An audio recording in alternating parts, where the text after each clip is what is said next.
The mark burned. Ilara felt it before the elder's hand even touched her wrist, a low, deep heat that started somewhere beneath her skin and spread up her arm like a slow fire moving through dry wood.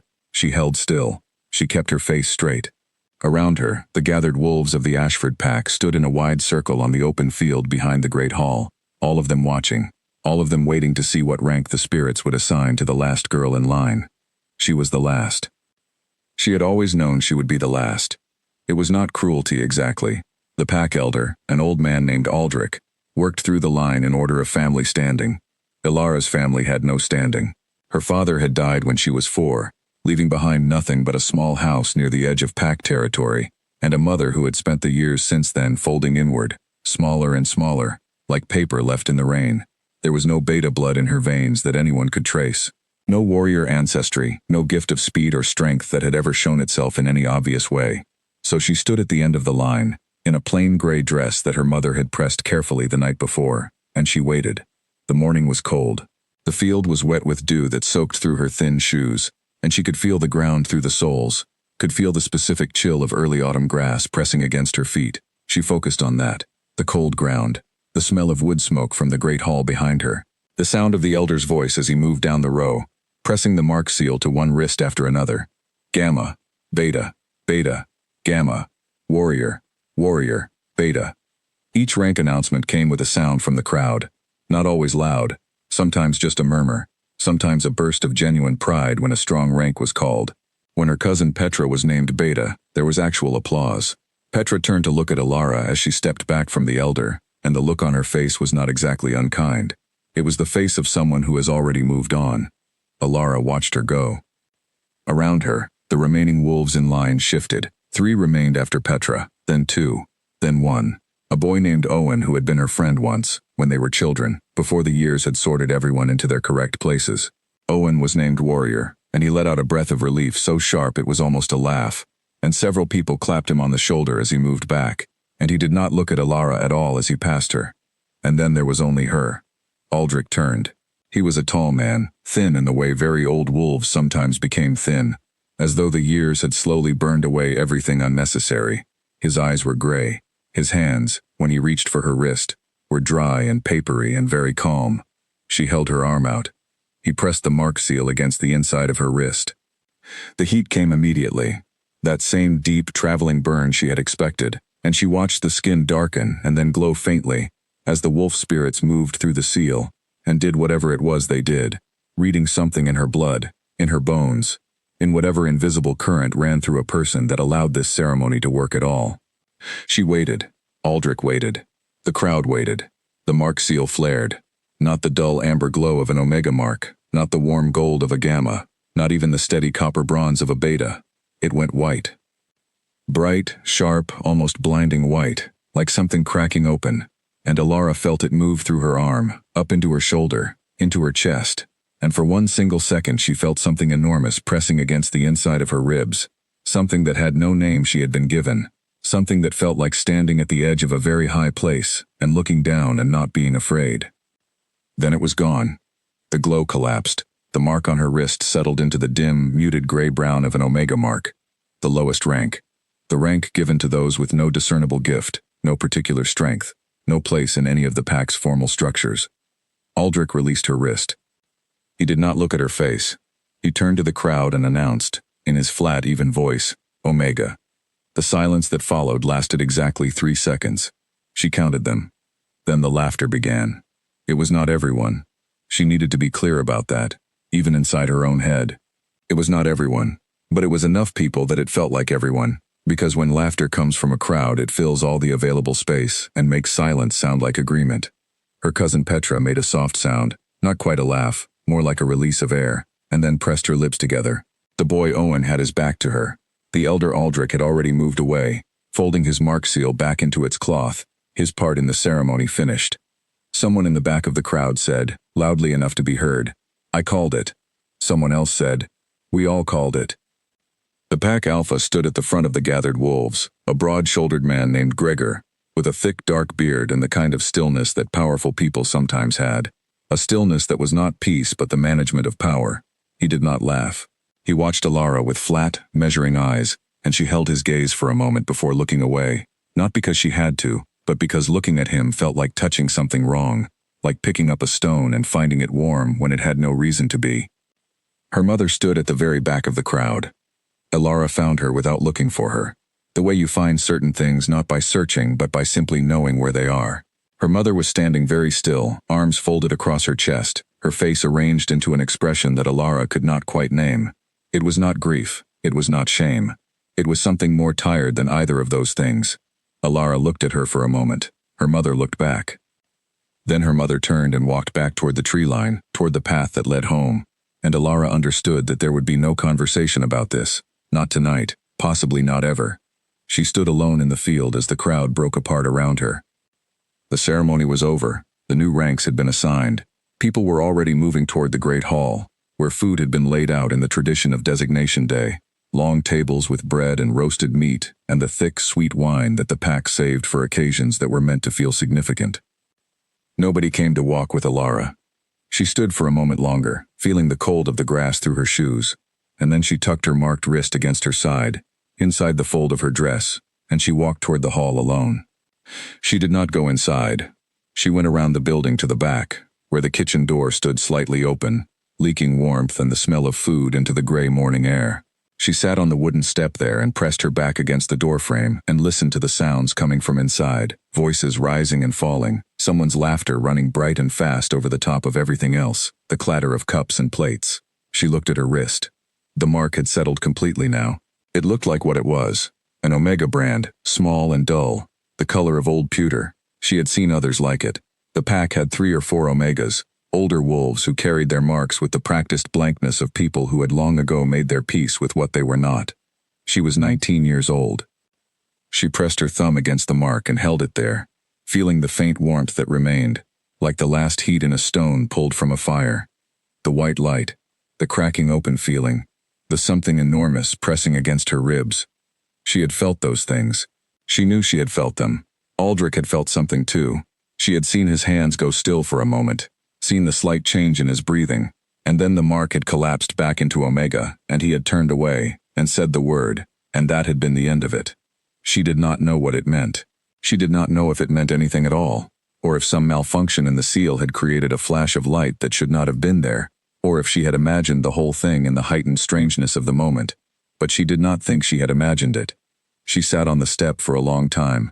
The noise from inside the hall rose and fell. At some point, someone came to the kitchen door from inside and nearly knocked it into her back, and she moved out of the way without comment, and the person, a young girl carrying a stack of plates, looked at her with mild curiosity and said nothing. Elara went home.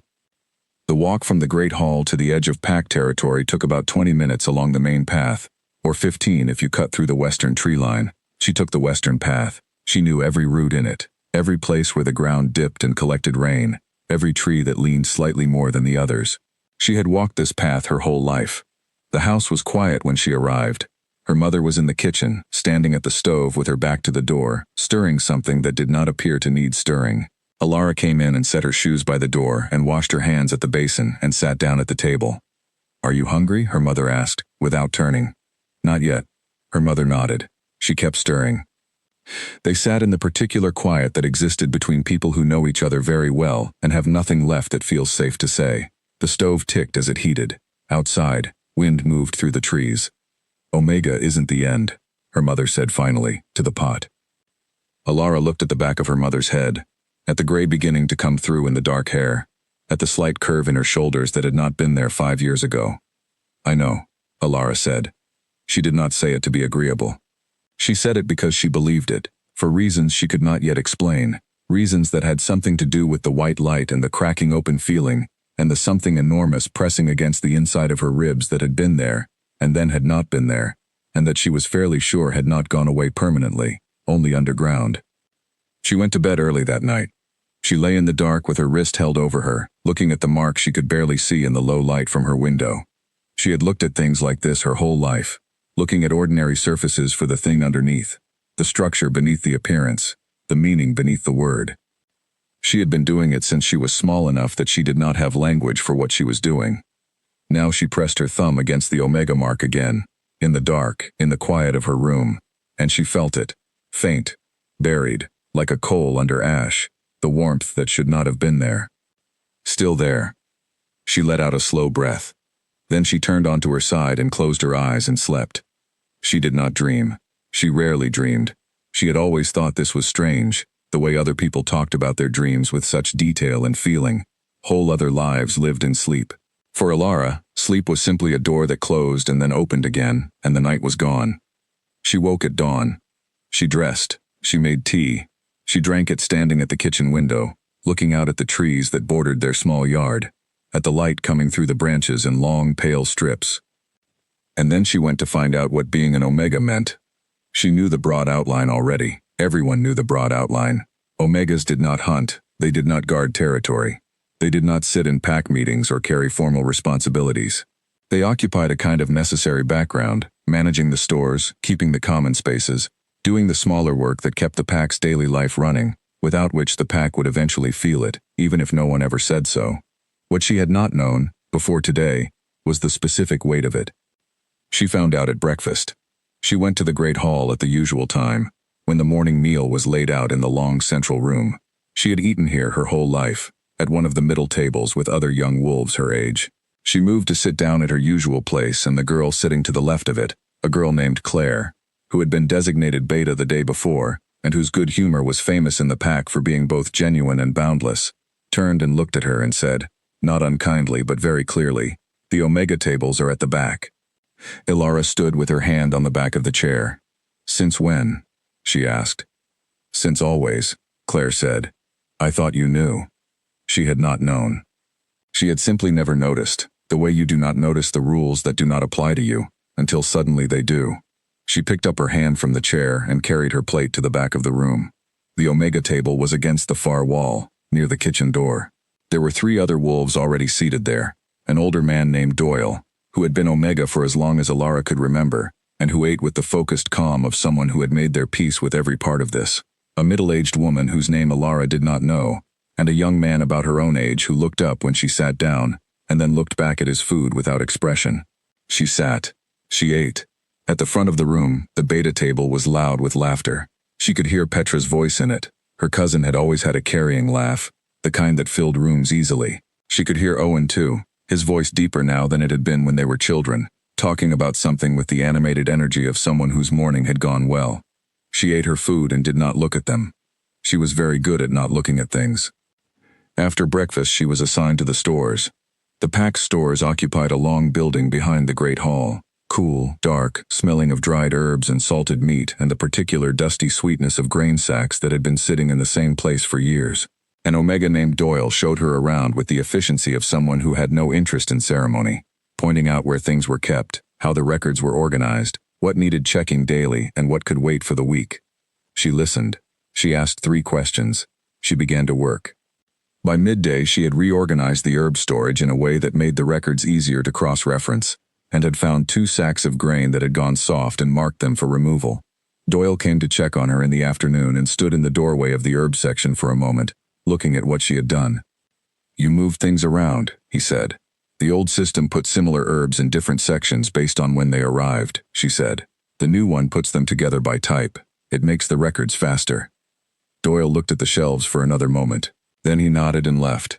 She went back to work. By the time the afternoon light began to come in low and golden through the high windows of the store building, she had worked through half of the inventory records and found 3 separate places where the numbers did not match the stock. Small discrepancies, the kind that accumulated quietly over time when nobody was looking closely. She made a note of each one. She was not trying to prove anything. She was simply doing the work in front of her in the way she always did everything, with complete attention, with the particular focus that had always made other wolves slightly uncomfortable around her, as though she was seeing things they were not seeing, as though she was adding up numbers they did not know were being counted. She went home that evening tired in her muscles but clear in her head. Her mother had made soup. They ate together. Her mother asked how the first day had been, and Alara said fine, and her mother said good, and they finished the meal in their familiar quiet. That night, lying in bed, Alara pressed her thumb against the Omega mark again. The warmth was still there. She thought about the white light. She thought about Aldrich's hands going still. She thought about the something enormous that had pressed against her ribs for 1 second and then retreated, not gone, only waiting. the way a very large animal will go quiet when it hears something it does not yet understand. She had a feeling, not a hope, not a plan, just a feeling, quiet and certain the way certain feelings were, that whatever had happened in that field was not finished. She turned out her lamp. The dark settled around her. She was 19 years old, and she had been branded Omega in front of her entire pack, and her former friends had moved to different tables, and her cousin had laughed with her back turned, and the pack Alpha had looked at her with those flat, measuring eyes, and none of it had broken her. She noticed that. She thought it was worth noticing. The mark on her wrist pulsed once, faintly, like a second heartbeat. Then it went still. She slept. 3 weeks after designation day, Ilara's hands had learned new shapes. The calluses were forming where the rope handles of the water carriers pressed into her palms. Her shoulders had adjusted to the weight of the full buckets on the morning haul from the eastern spring to the Great Hall's kitchen. Her lower back had stopped protesting the position required for scrubbing the long stone floors of the common corridor, the one that connected the hall to the sleeping quarters, the one that collected mud from every boot that passed through it regardless of the weather. She had learned the work. She was fast at it, faster than the pack expected an Omega to be, and she had noticed that this made some people uncomfortable in ways they could not quite name and did not try to. She did not slow down. Every morning she rose before the sun and walked to the eastern spring. The path through the trees in the pre-dawn dark was one of her favorite parts of the day, not because it was beautiful, though it was, the forest in that hour having a particular quality of stillness that felt almost holy, but because it was hers. Nobody else was awake at that hour. Nobody looked at her or assigned her a table or laughed at something her cousin said, while keeping their eyes on her face to measure the damage. It was just the path and the trees and the sound of her own feet on the earth. On the 14th morning she found the bird. It was a thrush, sitting on the path about 10 steps ahead of her, in a shaft of moonlight that came through a gap in the canopy. It was alive. She could see it breathing, but it did not move when she approached, and when she crouched down she saw why. Its wing was bent at an angle that wings were not meant to bend. She sat for a moment looking at it. The thrush looked back at her with one orange-gold eye. It was not afraid, which she found strange. Injured things were usually afraid. She put her hand down flat on the ground next to it, slowly, giving it time to see the movement and decide. It looked at her hand, then it stepped onto her palm. The wing was broken in 2 places. She could feel the wrongness of it through the bird's small, warm weight. She had not been trained in healing. Healing was a beta skill, or in more complex cases a healer's formal gift. But she had always had an instinct for it, the same way she had an instinct for records that did not add up, and storage systems that could be made more efficient. She carried the bird home and made a small box from an old crate in the yard, and lined it with dry moss.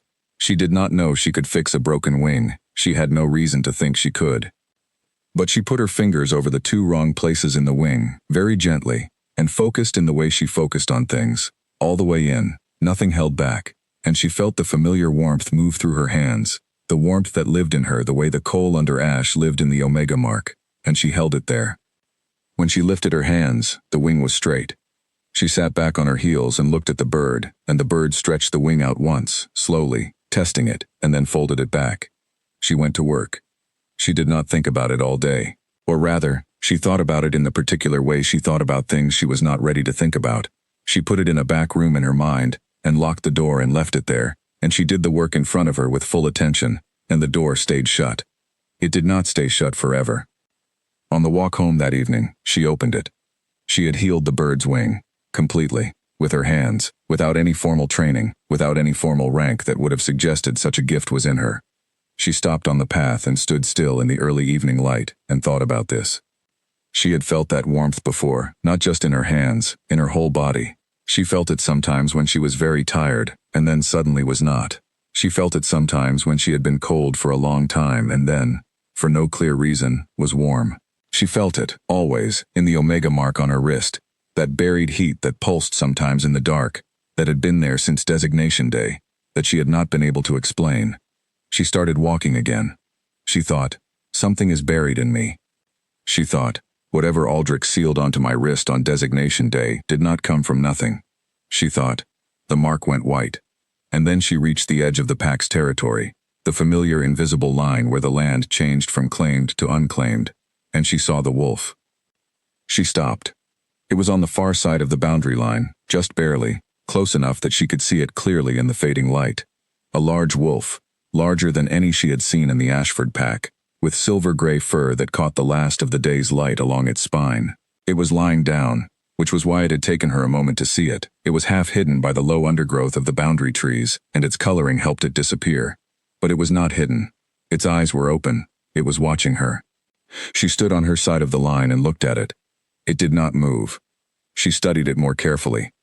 The silver wolf's breathing was deliberate, the kind of breathing that happens when breathing is being managed rather than happening naturally. Its right foreleg was tucked against its body at an angle that was slightly wrong. Injured. She looked at it for a long moment. Then she looked behind her, back toward pack territory, toward the great hall and the kitchen and the supper she was supposed to be attending. She stepped across the boundary line. The silver wolf did not move. It tracked her approach with its eyes, very still, the way animals go still when they are deciding whether a thing coming toward them is a threat. She moved slowly.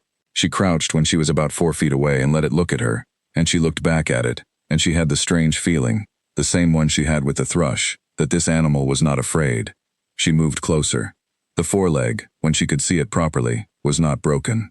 It was badly gashed, a deep cut that ran from just below the shoulder joint down toward the knee, dark with dried blood, the fur around it matted and stiff, old enough that the bleeding had stopped but fresh enough that the wound had not yet begun to close on its own. She put her hand near the wound. Not touching, just near. The wolf let her. She laid her palm carefully against the edge of the wound, feeling the heat of the animal's skin against hers, and she focused in the way she had focused on the thrush's wing. All the way in, nothing held back. The warmth came. She felt it move from somewhere deep in her chest, down through her arms, into her hands, the same warmth she had been feeling all her life without understanding it. And she held it against the wolf's leg, and kept her eyes open and her breathing steady, and she did not let herself think about what she was doing, only that she was doing it. Under her hands, the wound began to close.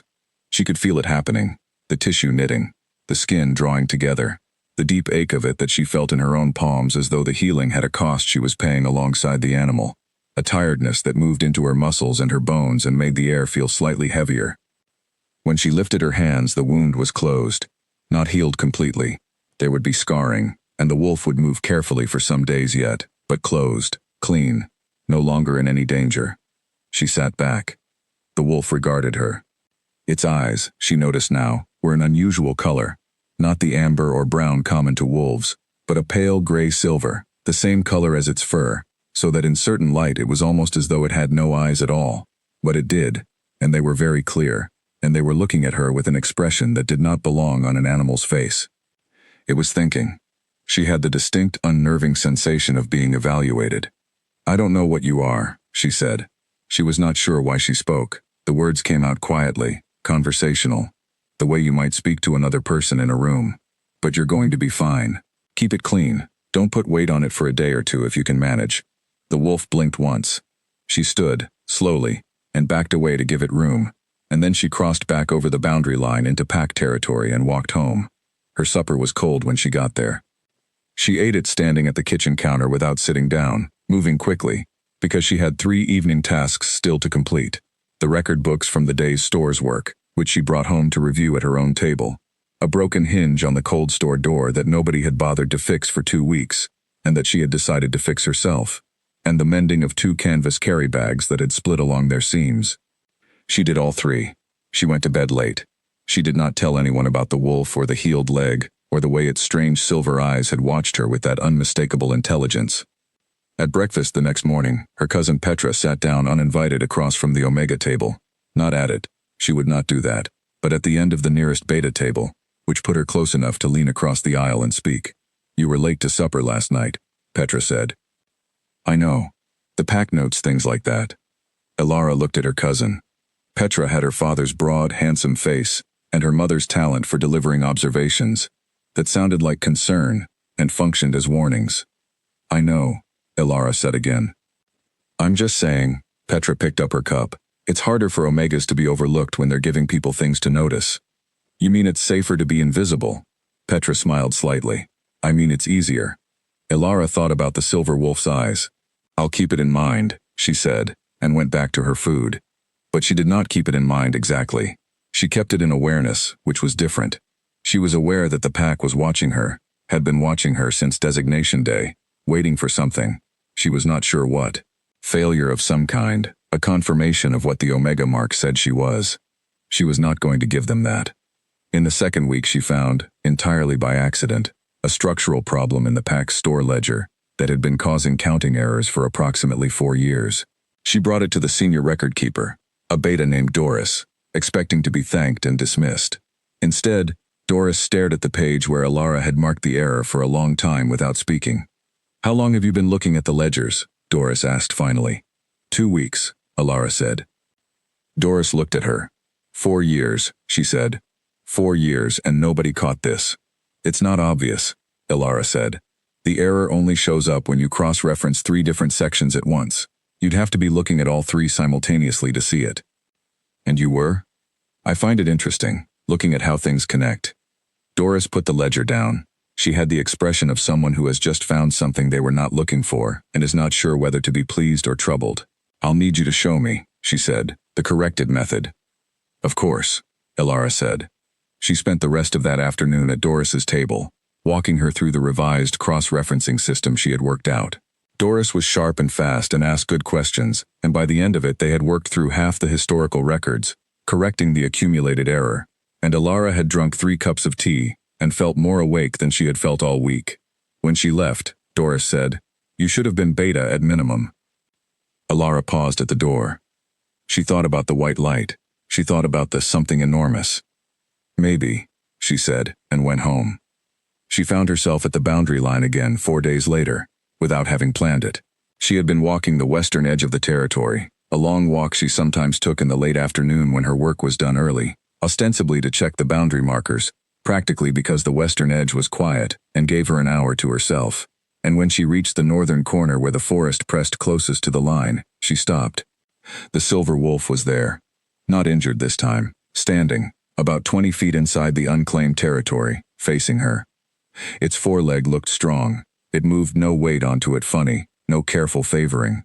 The leg was working as it should. She looked at it. It looked at her. "Good," she said.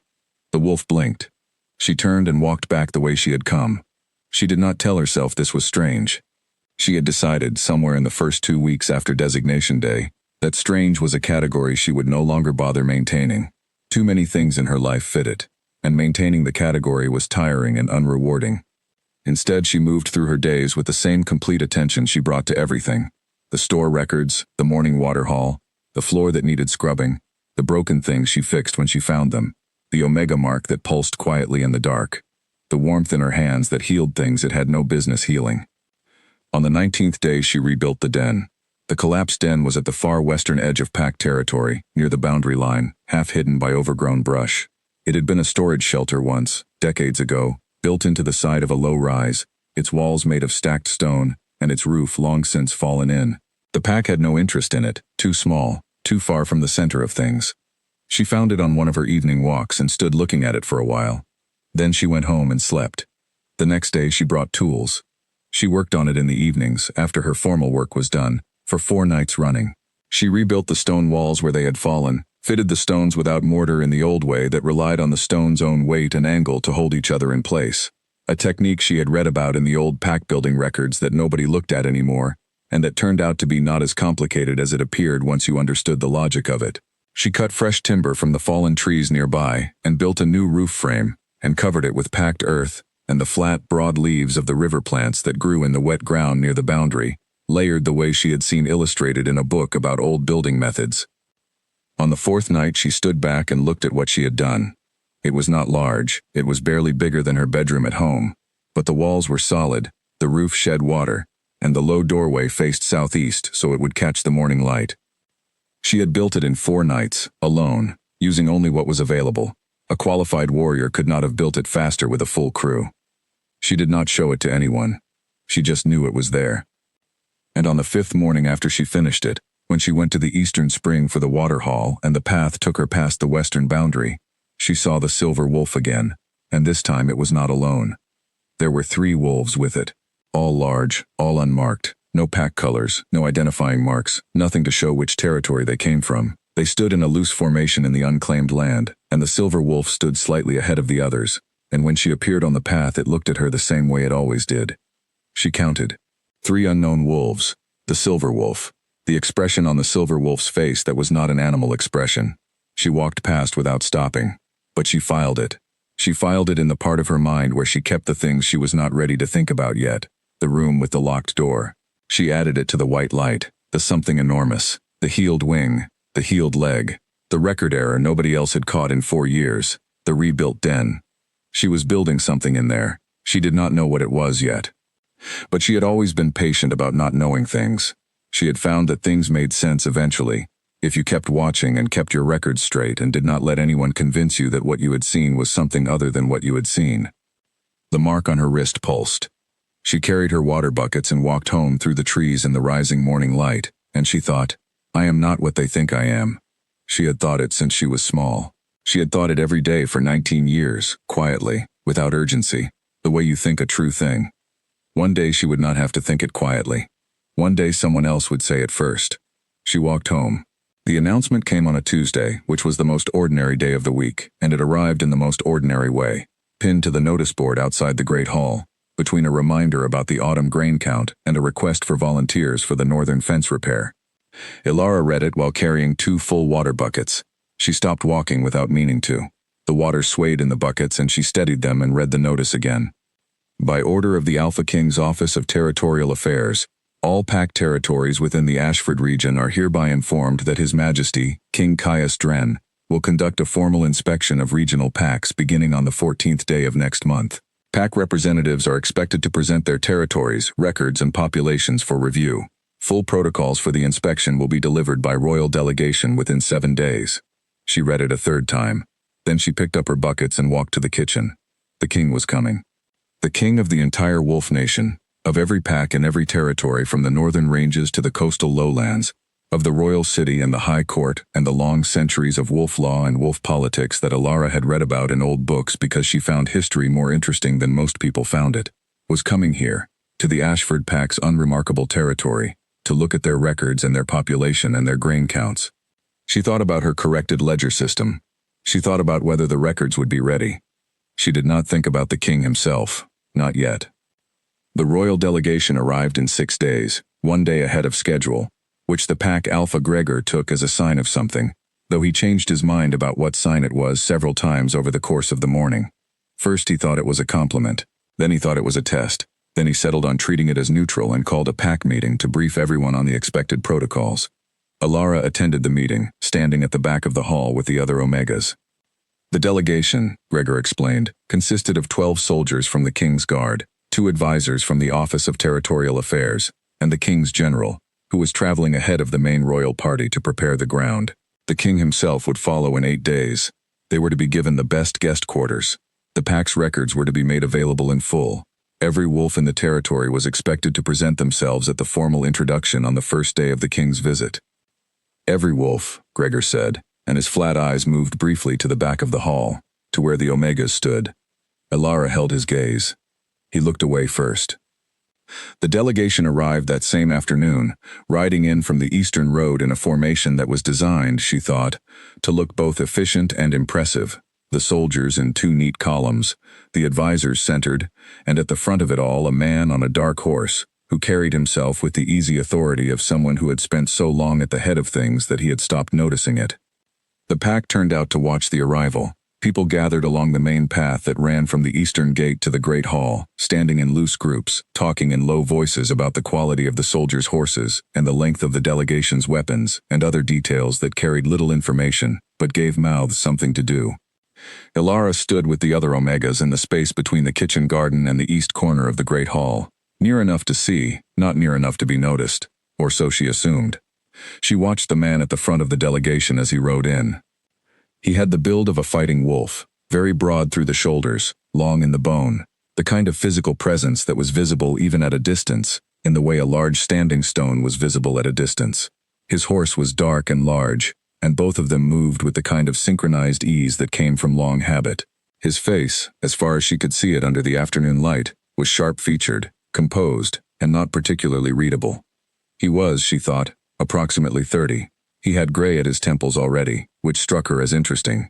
He rode past the gathered pack without looking at them, which was expected. He was looking at the territory itself, the layout of the buildings, the state of the paths. the condition of the fencing at the field's edge. She had seen the same look on the face of Doris the record keeper when she walked through the stores. The look of someone assessing, counting, building a picture of a place from its visible evidence. It was a look she recognized. He reached the Great Hall entrance and dismounted in one clean motion, and the Pack Alpha stepped forward to make the formal welcome, and Alara stopped watching and went back to the kitchen. She had 3 hours of evening work before supper. She spent them in the cold store, finishing the autumn count that Doris had asked her to complete before the king's official inspection. She worked systematically, moving shelf by shelf, comparing what she found to what the records said, making notes in her neat, very small handwriting in the margins of the count sheet where the numbers did not match. She had been working for about an hour when she heard footsteps outside the cold store entrance. This was unusual. Nobody came to the cold store in the evening. It was not on the path between anywhere and anywhere else. She kept working. The footsteps stopped outside the door. A pause, then the delegation's general came through the door. She looked up. He was taller inside a room than he had appeared on horseback, which was always the case with very tall people, the ceiling becoming a reference point that clarified their scale. He wore the King's Guard insignia on his jacket, a silver seal over dark fabric, and he carried no weapon she could see, though she had the impression that this said nothing about whether he was armed. His eyes were the color she had noticed on the boundary line. She put down her pen. They looked at each other across the shelves of the cold store. "The general," she said. Not a question. "The Omega," he said. Also not a question. She was not sure whether this was a social convention or an insult. She decided to treat it as neither. "The count was requested before the king's inspection," she said. "I wanted to finish it tonight." The general looked at the count sheet in her hand, and then at the shelves around her, and then at the note margin. "May I?" he said. She handed him the sheet. He read it. He read it the way she would have read it, all the way through, nothing skimmed. He looked at her note margin. He flipped to the previous page and read that too. "You found 11 discrepancies," he said. 14. 3 are too small to include in a formal report, but I've marked them for tracking." He looked at her. She could not read his face. She was generally quite good at reading faces. It was something she had practiced because as a child, she had discovered that reading faces correctly told you things that words did not. But this face was different.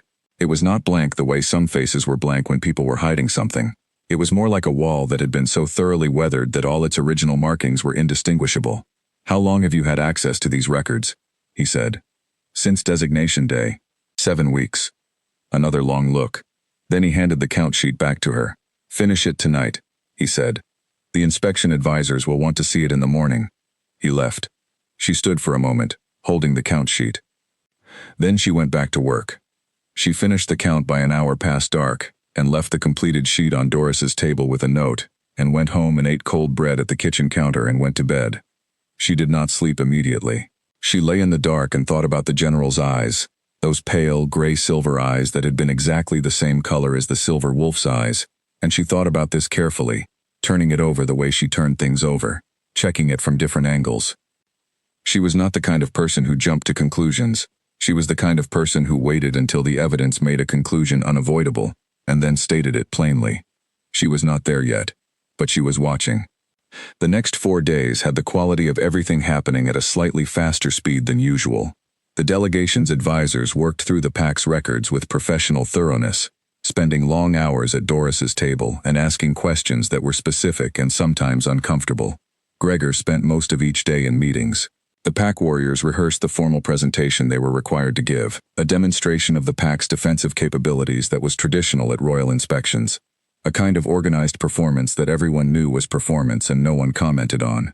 Alara was not included in the demonstration. Omegas were not included in demonstrations. She knew this.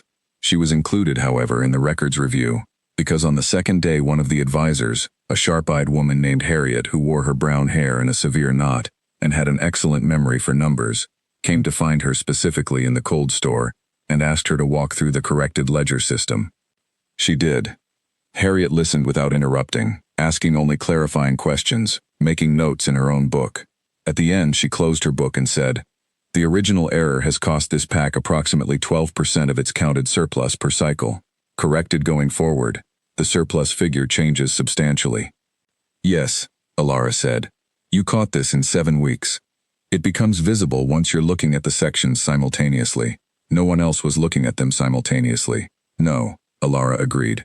Harriet looked at her for a moment. Not the way most people looked at her, not with the particular combination of sympathy and dismissal that Alara had come to recognize as the standard response to an Omega who was doing something unexpected. Harriet's look was purely evaluative, the way a builder looks at a load-bearing wall, assessing what it can hold. "What is your formal designation?" Harriet asked. "Omega." Harriet made a small sound. "I see," she said. She closed her book. "I'll need you available during the King's inspection to explain the system to the senior advisor." "Of course," Alara said. Harriet left. Alara went back to the cold store and stood for a moment with her hand on the shelf, feeling the cool of the wood, looking at the rows of neat, labeled containers that she had reorganized 2 weeks ago into a system that made sense. She thought, someone from the King's court has now found 2 things in this pack that the pack itself could not see. She thought, she found me. She filed this and went back to work. On the 6th day, she saw the general again. She had been checking the boundary markers along the western edge, not because anyone had asked her to, but because the autumn storms had loosened 2 of them and she had noticed and decided to fix them rather than wait for someone to notice and assign it to a warrior who would wait another week. And she was coming back along the tree line when she heard someone ahead of her on the path. She slowed. The general came around the curve in the path at a pace that was not quite a walk and not quite a run. The pace of someone who is thinking hard about something and moving through a space without really registering it. He was not wearing his uniform jacket. He had a plain gray shirt, rolled at the sleeves, and he was looking at the ground ahead of him, and he almost walked into her. They both stopped. About 3 feet of path between them. He looked at her. She looked at him. In the gray morning light outside the formal context of the delegation's arrival, he looked less composed than he had appeared before. Not disheveled exactly, but as though the composition had relaxed somewhat, the way a very controlled person sometimes looks when they believe they are unobserved. "Alara," he said. She had not told him her name. She kept her face still. "General." He had used her name with the same neutrality he had used everything else. No warmth, no particular intention that she could read. Just the fact of it. Just the fact that he knew it. "You fixed the boundary markers," he said. She looked at him. "You noticed. I walked the boundary yesterday." A pause. 2 were set wrong after the last storm. "I just came from them," she said. They looked at each other. She had the feeling again, the same feeling she had had in the cold store, looking at his face, that feeling of a wall with all its original markings worn away. Except now, up close, in the morning light, she thought she could see something in the wall after all. Not markings exactly, more like a vibration in the stone, subtle, deep, something that moved through it constantly without ever breaking the surface. "The king arrives in 2 days, he said. "I know. He will want to speak with you." She did not let her face change. "With me?" "Regarding the records, the corrected system." She looked at him for a moment, then she said, "Is that the only reason?" The question was not flirtatious. It was not challenging. It was what she always did. She asked the question she actually wanted to ask, directly, because she had no patience for circling. It was one of the things about her that other people found uncomfortable.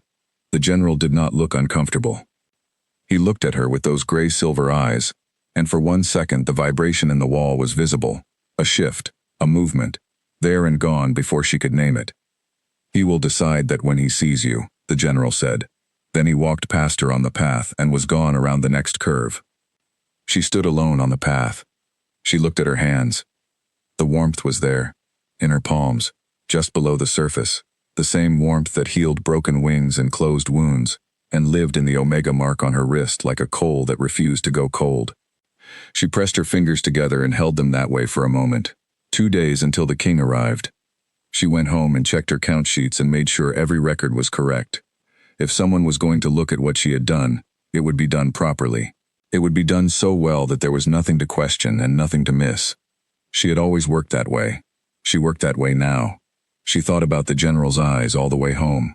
Not about his face in general, not about the meeting on the path, just the eyes, the specific color, the way they tracked, the way they held still, the quality of attention in them that was different from the attention she saw in most people's faces. She was not imagining the connection. She was too precise for imagination on this kind of thing. The silver wolf on the boundary line had those eyes. The general of the King's Guard had those eyes. The wolf had been injured. She had healed it. It had watched her with an intelligence no ordinary animal carried. It had returned to the boundary line and brought 3 other wolves with it, all of them large, none of them marked with any pack's colors. King's Guard wolves did not wear pack marks. They wore the royal seal. She did not say this to herself in words. She just held it in mind, the way you hold a piece of something you are assembling, hitting it slowly, finding the angles where it might fit. The morning before the king's arrival, she woke before her alarm, which was already set for 2 hours before dawn. She lay in bed for a moment and looked at the dark ceiling. She thought, the king is coming and his general already knows my name, and something is buried in me that is not Omega, and I have been waiting my whole life for someone to find it, or for the ground to shift enough that I can find it myself. She got up. She dressed carefully. This was not vanity. She was not interested in vanity, had never had the patience for it. It was simply that she understood, clearly, that the king's visit was a specific kind of moment, and that specific kinds of moments required specific kinds of preparation, and that appearance was part of preparation whether or not the person doing the preparing cared about appearance for its own sake. She wore her cleanest clothes, which were simple but fitted properly. She wore her hair back the way she always wore it when she was working, neat and out of her face. She looked at herself in the small mirror by the door and decided this would do, and went to make tea. Her mother was already up, sitting at the kitchen table with her own cup, the early darkness still pressed against the windows. They looked at each other. Her mother said, "The king arrives today." "Yes." Her mother turned her cup in her hands. She had done this as long as Ilara could remember, turned things in her hands when she was thinking something she was not going to say. Cups, stones from the yard, the hem of her apron. "Be careful," her mother said finally. Ilara looked at her. Of what? Her mother looked out the dark window. Of being noticed, she said. Ilara drank her tea and said nothing. She thought, she has been afraid of me being noticed my whole life. She thought, I have spent my whole life being invisible to protect her from that fear. She thought, I am very tired of being invisible. She put her cup in the basin and went to work. The king arrived at midday. Not morning, as the schedule had said. Midday. The sun was directly overhead, and the whole pack had been standing in formal presentation on the main field since 9, and 2 hours of standing in the autumn chill had done a particular thing to the mood of the gathered wolves, a thin, managed restlessness, the kind that showed in the way people shifted their weight and resettled their shoulders and looked at the horizon. Ilara stood with the other Omegas at the left edge of the formation. She had been standing very still since 9 o'clock, which she found easier than most people did. Stillness required attention, and she was always attending. She was thinking about the ledger corrections, specifically about whether the senior advisor, when he reviewed the system this afternoon, would have questions she had not yet prepared answers for. Then the sound of hooves reached them from the eastern road. The formation around her changed without anyone deciding to change it, a collective straightening, a settling of heads, the way prey animals go still when they hear a large thing approaching and their bodies decide, before their minds do, that stillness is the correct response. Ilara did not straighten. She was already straight. She watched the eastern gate. The royal party was considerably larger than the advance delegation. 2 columns of soldiers, 6 deep on each side, their horses in matched pairs. The king's own guard in the center, in dark uniforms with the silver royal seal, 12 of them, close-formed, the way the best guards moved when they were not expecting trouble, but were not assuming its absence either. And at the center of all of it, on a gray horse that was the same gray-silver as the general's fur in the moonlight, the king. She had formed an impression of him in her mind before he arrived, built from the old history books and from the occasional piece of information that filtered through the pack's conversation. She had expected someone older, someone with the particular weight that long rule gave people, the weight of decisions accumulated over years, pressing the body downward. He was not like that. He was, at a guess, in his early 30s. He was not the largest wolf she had ever seen, but he carried himself as though his edges extended somewhat beyond his physical dimensions, the way fire does. The actual flame and then the heat beyond it, invisible but present. His face was sharp in the way the general's face was sharp, but where the general's was weathered, the king's was simply precise. Exact, the face of someone who had always seen things clearly and had never had reason to doubt his own sight. He rode through the eastern gate and down the main path toward the presentation field, and he did not look at the gathered wolves. He looked at the territory. The same assessment she had seen in the general's eyes, the same building of a picture from visible evidence, but broader in scope. He was reading the whole place at once, the condition of the fences, the layout of the buildings, the way the paths were maintained, the small signs of organizational health or neglect that told you more about a pack than any formal report. She watched him read. He reached the presentation field and pulled his horse to a stop, and Gregor stepped forward with the formal welcome, and the ceremony began. Introductions, declarations, the traditional exchange of pack marks that indicated peaceful purpose, all of it done with the practiced smoothness of people who had rehearsed, which they had. Alara watched all of it from the left edge of the formation. She watched the king through the ceremony with the same focus she brought to the ledger records, looking for the thing underneath, the structure beneath the performance, the real information in the space between the formal words. And what she found, gradually, was this. He was bored. Not visibly. He performed the ceremony with complete correctness and no one watching casually would have seen it. But she was not watching casually. She was watching the way he held his attention on Gregor's words versus the way his attention moved when he thought no one was tracking it. Small micro-shifts, the eyes moving to assess the crowd rather than resting on the speaker. The quality of his listening that was recording rather than engaging. He had done this many times. He expected nothing new. The ceremony finished. The king dismounted. Gregor led the party toward the great hall, and the gathered wolves began to break apart around her, heading back to their daily tasks or toward the hall for the formal welcome lunch. She turned to go. The wind shifted. It was nothing dramatic, a gust coming from the east, moving through the field, carrying the autumn smell of turned earth and cold air and something else, something she could not name at first, something that moved through her awareness the way certain smells did, not through her nose exactly but through a deeper sense she had always had and never had a word for. She went still. The wind moved past her. From across the field, from the direction of the great hall entrance where the king's party had stopped to receive Gregor's introductions to the senior pack wolves, she felt it, a sudden change in the quality of the air, as though the space between her and the hall entrance had become a different substance, thicker, more electric, the way air felt in the moment before a storm broke. Her eyes went to the king. He had stopped walking. He was standing on the stone path to the hall entrance, about 40 feet from where she stood at the edge of the field, and he was not looking at Gregor who was speaking beside him, and he was not looking at the hall entrance ahead, and he was not looking at the formal presentation of his inspection itinerary that one of the advisors was trying to hand him. He was looking at her, not approximately her direction, not at the cluster of Omegas who were still dispersing from the left edge of the field. At her, specifically, with the exact precision of his face and the full weight of his attention. She held his gaze. She was not sure why she held it. She had looked away from Gregor's flat eyes, had chosen not to engage the various pack wolves who had looked at her since designation day with that particular combination of dismissal and amusement. She had practiced looking away, because looking back was too costly, too visible, gave people too much to use. But she did not look away from the king. She was not sure she could have, even if she had decided to. There was something in the eye contact, a current, like the charge before a storm, running between the distance between them and impossible to break without deliberate effort on both sides simultaneously.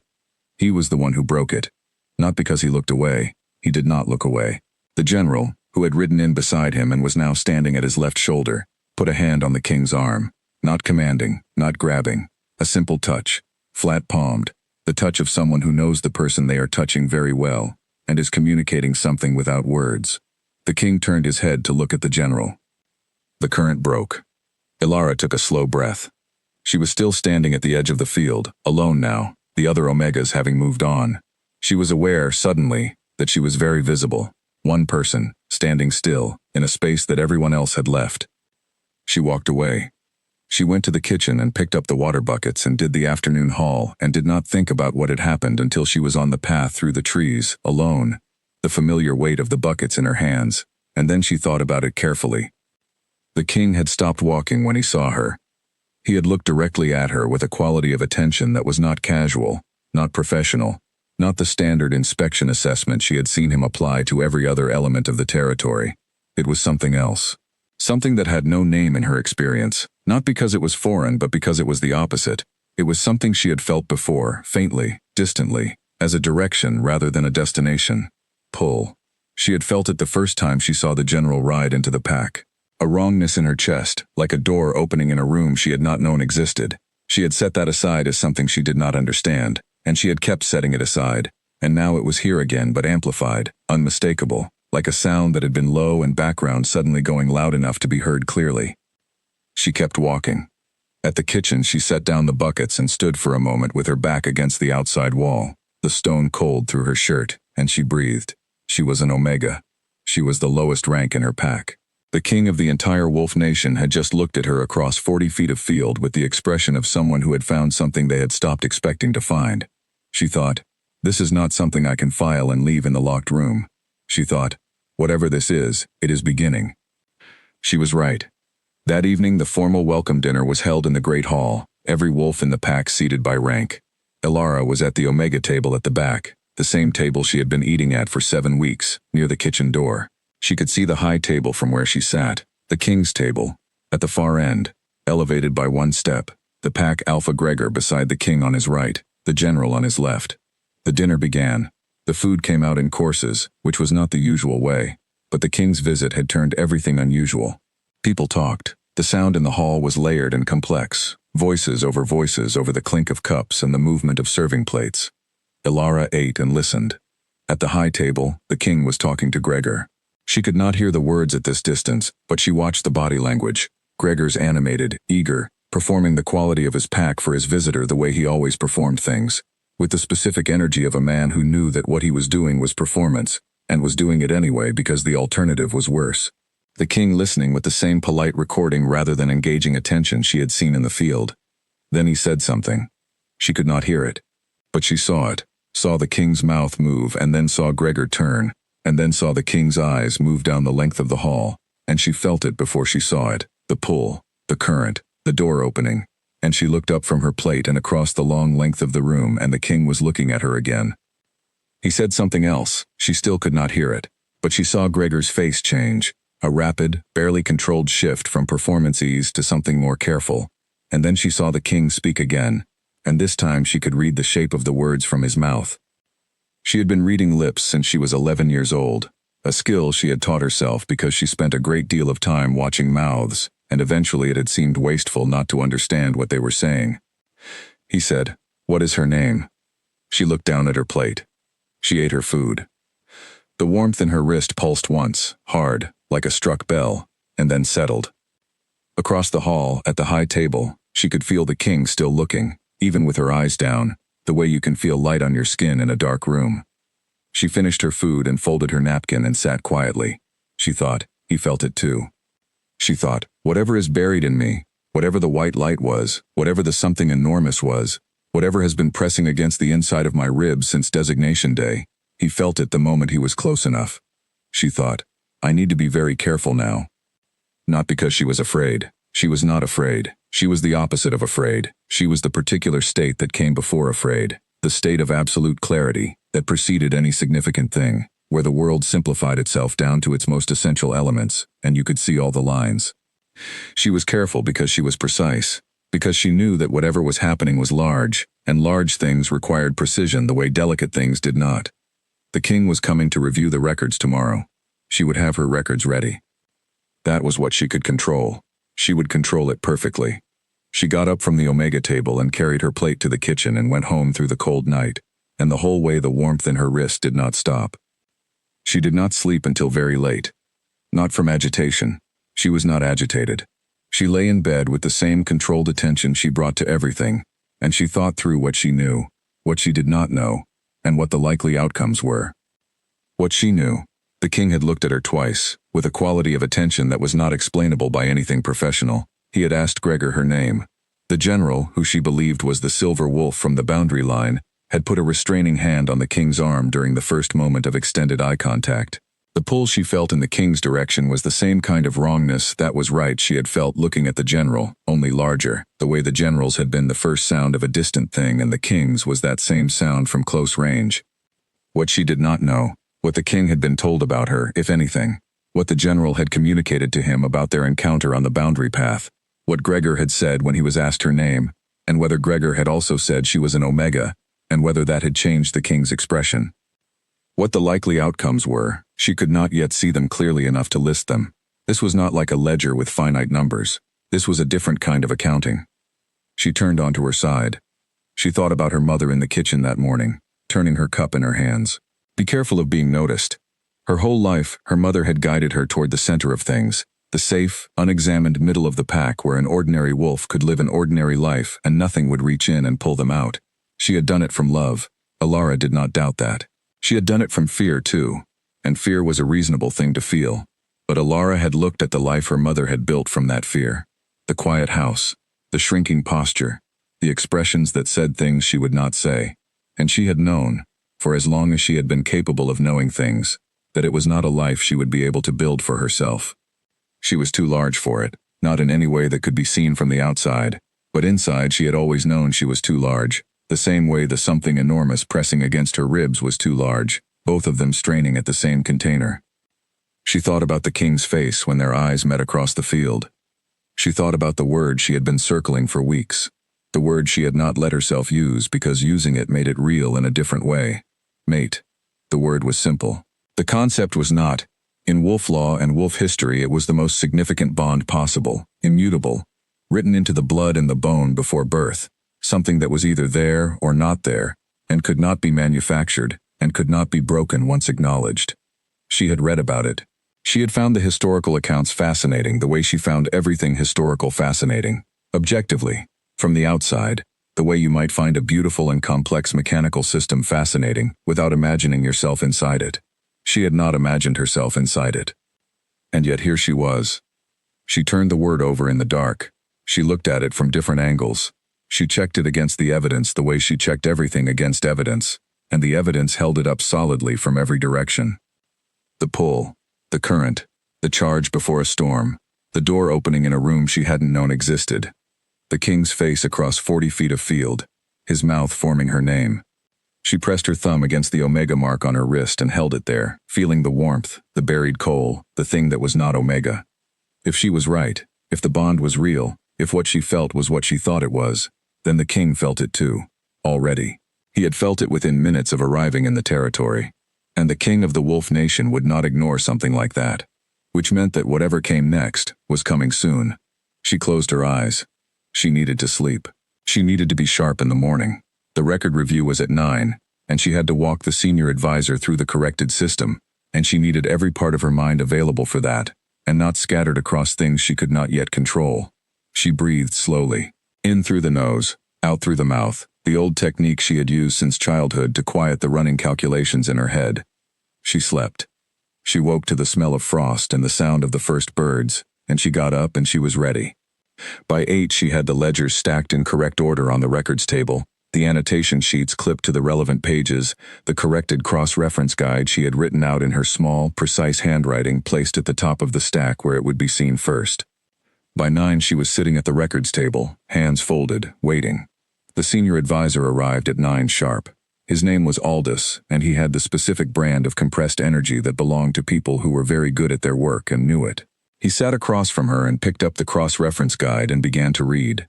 For 17 minutes neither of them spoke. Then Aldous put the guide down and looked at her over the top of his reading glasses. When was the last full audit of this pack's records? According to the previous record-keeper's notes, 4 years ago. And the error you've identified, it predates that audit. By at least 2 cycles. I believe the original error is older than 4 years, but I can't verify that without the records from before the current keeper. Aldous tapped the guide with one finger. This needs to go into the inspection report. I assumed it would. He looked at her. What's your formal background in records and accounting? None, she said. I read the old record manuals in the PAC's archive, and I find pattern errors interesting. The pause that followed had a specific quality to it, the quality of a person who is good at their job encountering something they had not allocated space for in their understanding of the day. I see, Aldous said. He began asking questions. She answered them, all of them, accurately, with the specific numbers and the reasoning behind each correction, and the methodology she had used to verify her findings.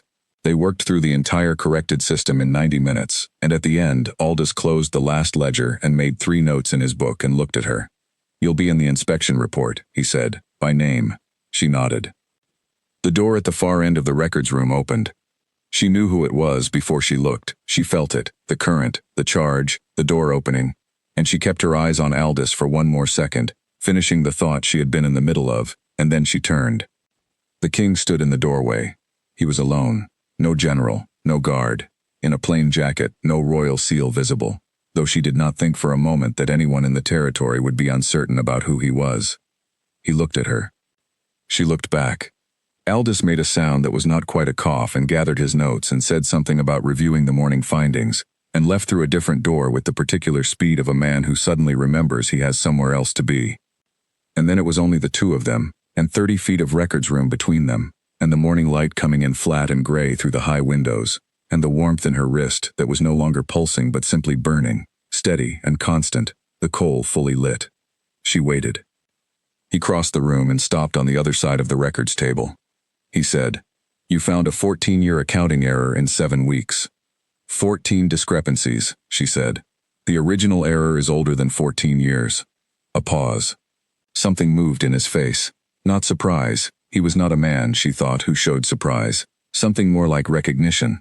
The expression of someone who has seen this particular quality of precision before, somewhere, and is placing the memory.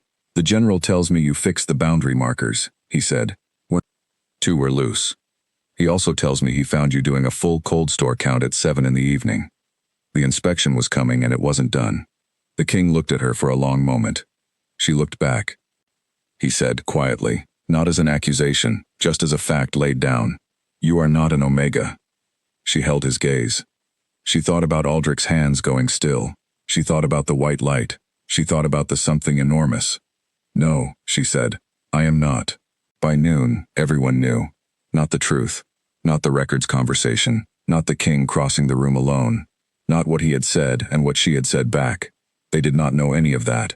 What they knew was this. The king had gone alone into the records room where Alara had been working. And he had stayed for 23 minutes. In a pack of 200 wolves, 23 minutes was an eternity. Every second of it was noted, timed, analyzed, and passed from mouth to mouth with the particular speed that gossip achieved when it was attached to genuine uncertainty. She felt it as she walked from the records building to the kitchen for the midday water check. Felt the heads turning, the conversations pausing, the clusters of 2 and 3 people who went quiet at slightly the wrong moment as she passed.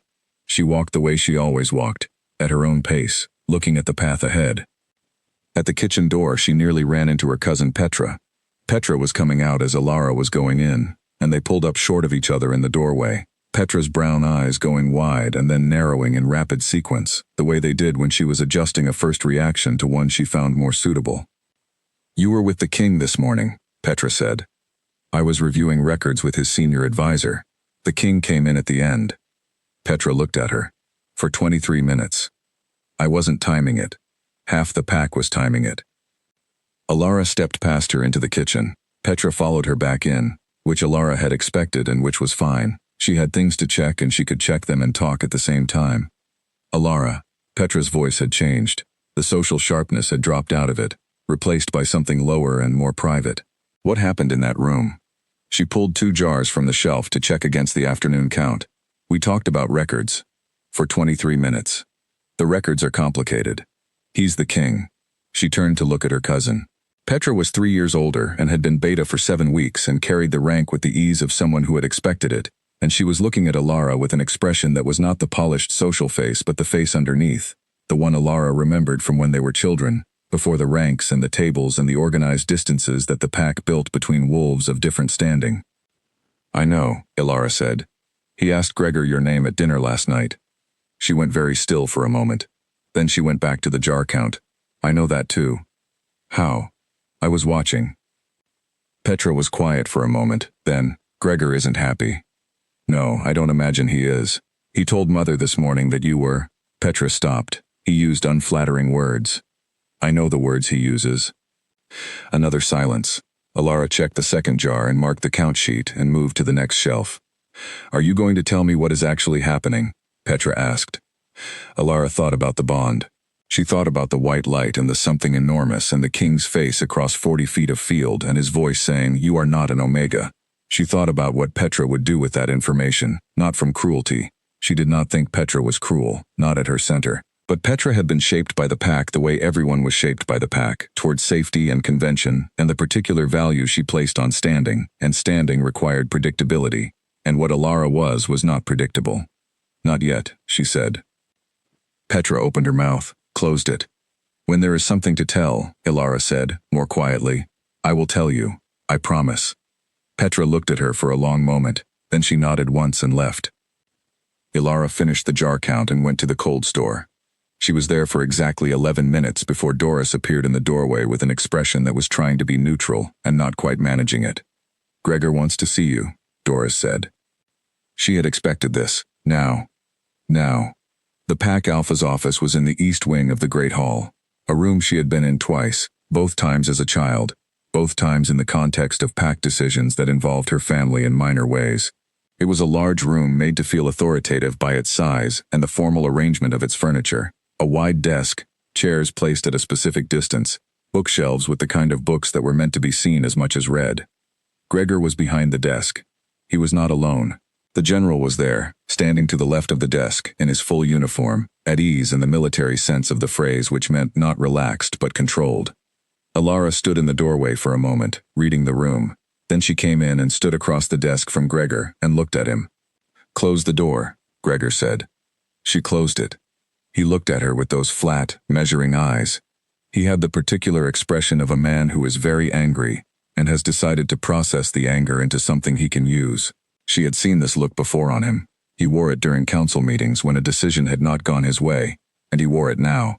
"The king's senior advisor has informed me," Gregor said carefully, "that you will be mentioned by name in the formal inspection report." "Yes," she said. "For the records work?" "Yes." "Which you did without being assigned to it." She looked at him. "I was assigned to the stores. The records are part of the stores. You were assigned to count and maintain stock, not to revise a system that has been in use in this pack for 20 years. The system had a 14-year error in it," she said. "The error was costing the pack 12% of its counted surplus each cycle." Gregor's jaw tightened. "That is not the point." She looked at him and thought, "This is not about the records. He is not angry about the records. He is angry because the king noticed me." She said nothing. Gregor leaned forward slightly. "You are an Omega," he said, with the particular emphasis of someone using words as weight. "You have a designated function and a designated place. The fact that you chose to exceed that function does not make you something other than what you are." "No," she agreed. Something moved in his face. He had expected an argument, and she had not given him one. "Good," he said. "Then we understand each other. You will complete your assigned work. You will not attend the inspection's formal sessions, and during the king's remaining visit."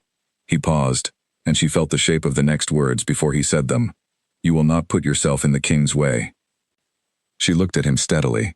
She thought about the records table and the king's voice saying, "You are not an Omega." She thought about the warmth in her wrist and the current, and the door opening in the room she hadn't known existed. She thought about Gregor's flat eyes, and the specific quality of what was in them, which was not quite fear and not quite strategy, and not quite hatred, but something assembled from all three. She thought about the fact that the general was in this room, standing very still, saying nothing, watching her with those gray-silver eyes.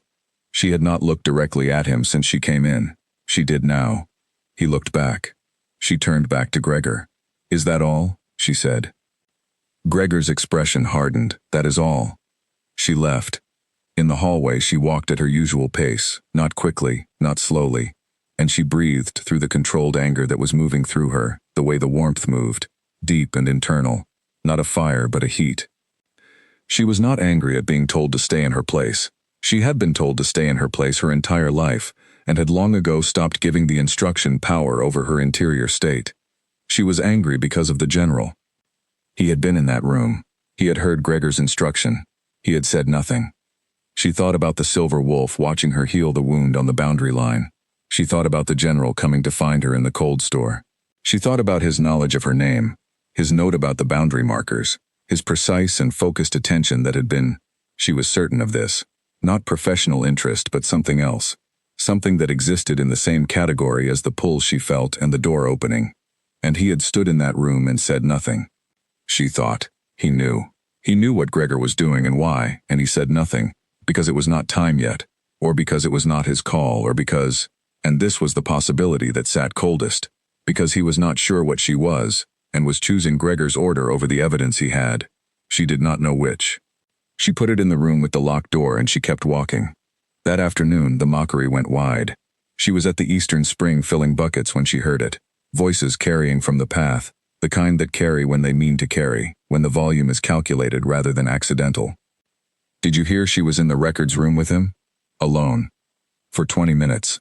Someone should tell her she's an Omega, not a Beta. Laughter. She kept filling the bucket. The water was cold. She could feel it through the bucket handle, the specific cold of the eastern spring and early autumn, almost sharp. What would the king want with an Omega anyway? More laughter. Nothing she can give him, that's certain. She picked up the full bucket and the empty one, and walked back up the path. She walked past the group without looking at them. There were 4. 2 young betas she knew by face and name, a warrior whose name she had never learned, and Claire, the girl who had told her on the first day that the Omega tables were at the back. Claire, whose good humor had been famous in the pack for being both genuine and boundless. Claire was not laughing. She was standing slightly apart from the other 3 with an expression that was doing something complicated, aware, uncomfortable, not participating but not stopping it either. Their eyes met as Alara passed. Alara kept walking. Behind her, the laughter resumed, slightly louder. She reached the kitchen and set the buckets down and stood with her back to the wall beside the door for exactly 3 breaths. She was not broken. She checked. She was not broken. She was something the opposite of broken. She was the particular thing she had been on designation day, when the laughter started and she had stood in the field with the Omega mark on her wrist and the buried coal in her chest and had thought, I am not what they think I am. The anger that moved through her was not the out-of-control kind. It was the other kind, the kind that organized itself, that gave her edges, that made the world very clear and simple. She had always had this kind. It was a tool she trusted. She picked up the bucket and went back to work. By evening, her cousin Petra had performed an elaborate public pantomime at the dinner table. Not exactly at Alara, but near enough that no one could mistake the intention. She had bowed deeply to an empty chair beside her and said loudly, in the carrying voice she shared with her father, Your Majesty, won't you sit? I believe the Omega table is full tonight. Most of the tables near her laughed. The Omega table at the back did not laugh. Alara ate her food. The older Omega, Doyle, who sat across from her every morning and who had the focused calm of someone who had made peace with everything long ago, caught her eye across the table. He did not say anything. He just nodded, once, the way one steady person acknowledges another. She nodded back. After dinner she went to Gregor's notice board. Not the main one near the Great Hall entrance, the secondary one outside the eastern wing, the one the pack used for operational messages, and she pinned a neat handwritten note. The note said, The cold store east wall has a moisture problem developing in the lower left corner. If untreated, it will damage the preserved stock within 2 weeks. It requires sealing compound and approximately 4 hours of work. I can complete it tomorrow morning before the morning session. She signed it with the store's record marker she had been assigned on her first day. She went home. Her mother was in bed already. The house was dark and quiet. She made herself a cup of tea and sat at the kitchen table and drank it slowly, both hands around the warm cup, looking at the wall. She thought about the general standing silently in Gregor's office. She thought about the king saying, You are not an Omega. She thought about Petra's performance and the laughter, and Claire's face, and the particular cold of the eastern spring and Doyle's single nod across the table. She thought about what she was building, piece by piece, in the room with the locked door, the evidence, the pattern, the picture of what she actually was that was assembling itself, whether or not anyone else was ready to see it. She thought, I can wait. She had always been patient about waiting, about not knowing things yet, about the gap between what was true and what was seen. She finished her tea. She washed the cup. She went to bed. In the dark, the mark on her wrist burned quietly, steadily, the coal fully lit, going nowhere. She did not sleep well. This was unusual for her. She was a good sleeper. She had always been a good sleeper, falling down into sleep the way other people fell into deep water, fast and complete, the surface closing over her without fuss. The wakefulness she felt now was not anxiety exactly, but something closer to anticipation, the hum of a process that had not finished yet. She lay in the dark and let it hum. At some point in the small hours she got up and went to the kitchen and refilled her tea, and sat at the table again, and opened the small notebook she kept for work thoughts, counts, corrections, system ideas, notes on things she had noticed that might matter later. She wrote, The general knew what Gregor would say before Gregor said it. He was positioned in that room the way a person is positioned when they know what the room is going to be used for. She wrote, Gregor is afraid of me and he does not know why. He is covering the fear with authority. She wrote, The king asked Gregor my name at dinner. Gregor told him I was an Omega. The king went to the records room alone the next morning. She stared at what she had written. She wrote, What would a king do if he felt the bond, and was told the source of it was the Pax Omega? She considered this. A lesser man might dismiss it, might decide that the bond was wrong, that the mark on her wrist determined what she was, and the bond was some kind of error. There were historical cases of this. She had read them, the accounts of bonds that had been refused, the wolves who had looked at what they felt and decided the feeling was less real than the evidence in front of them. But the king had come to the records room alone. He had looked at the records. He had looked at her. He had said, "You are not an Omega." He already knew the feeling was not an error. She closed the notebook. She thought about the general, about what he was doing in Gregor's office, about what he was protecting and what he was waiting for, and what he knew that she did not know yet.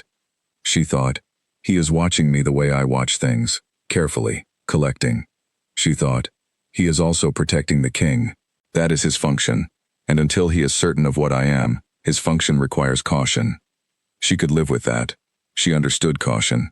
She was cautious herself, had always been cautious, had spent years watching and collecting and waiting rather than moving until she was sure.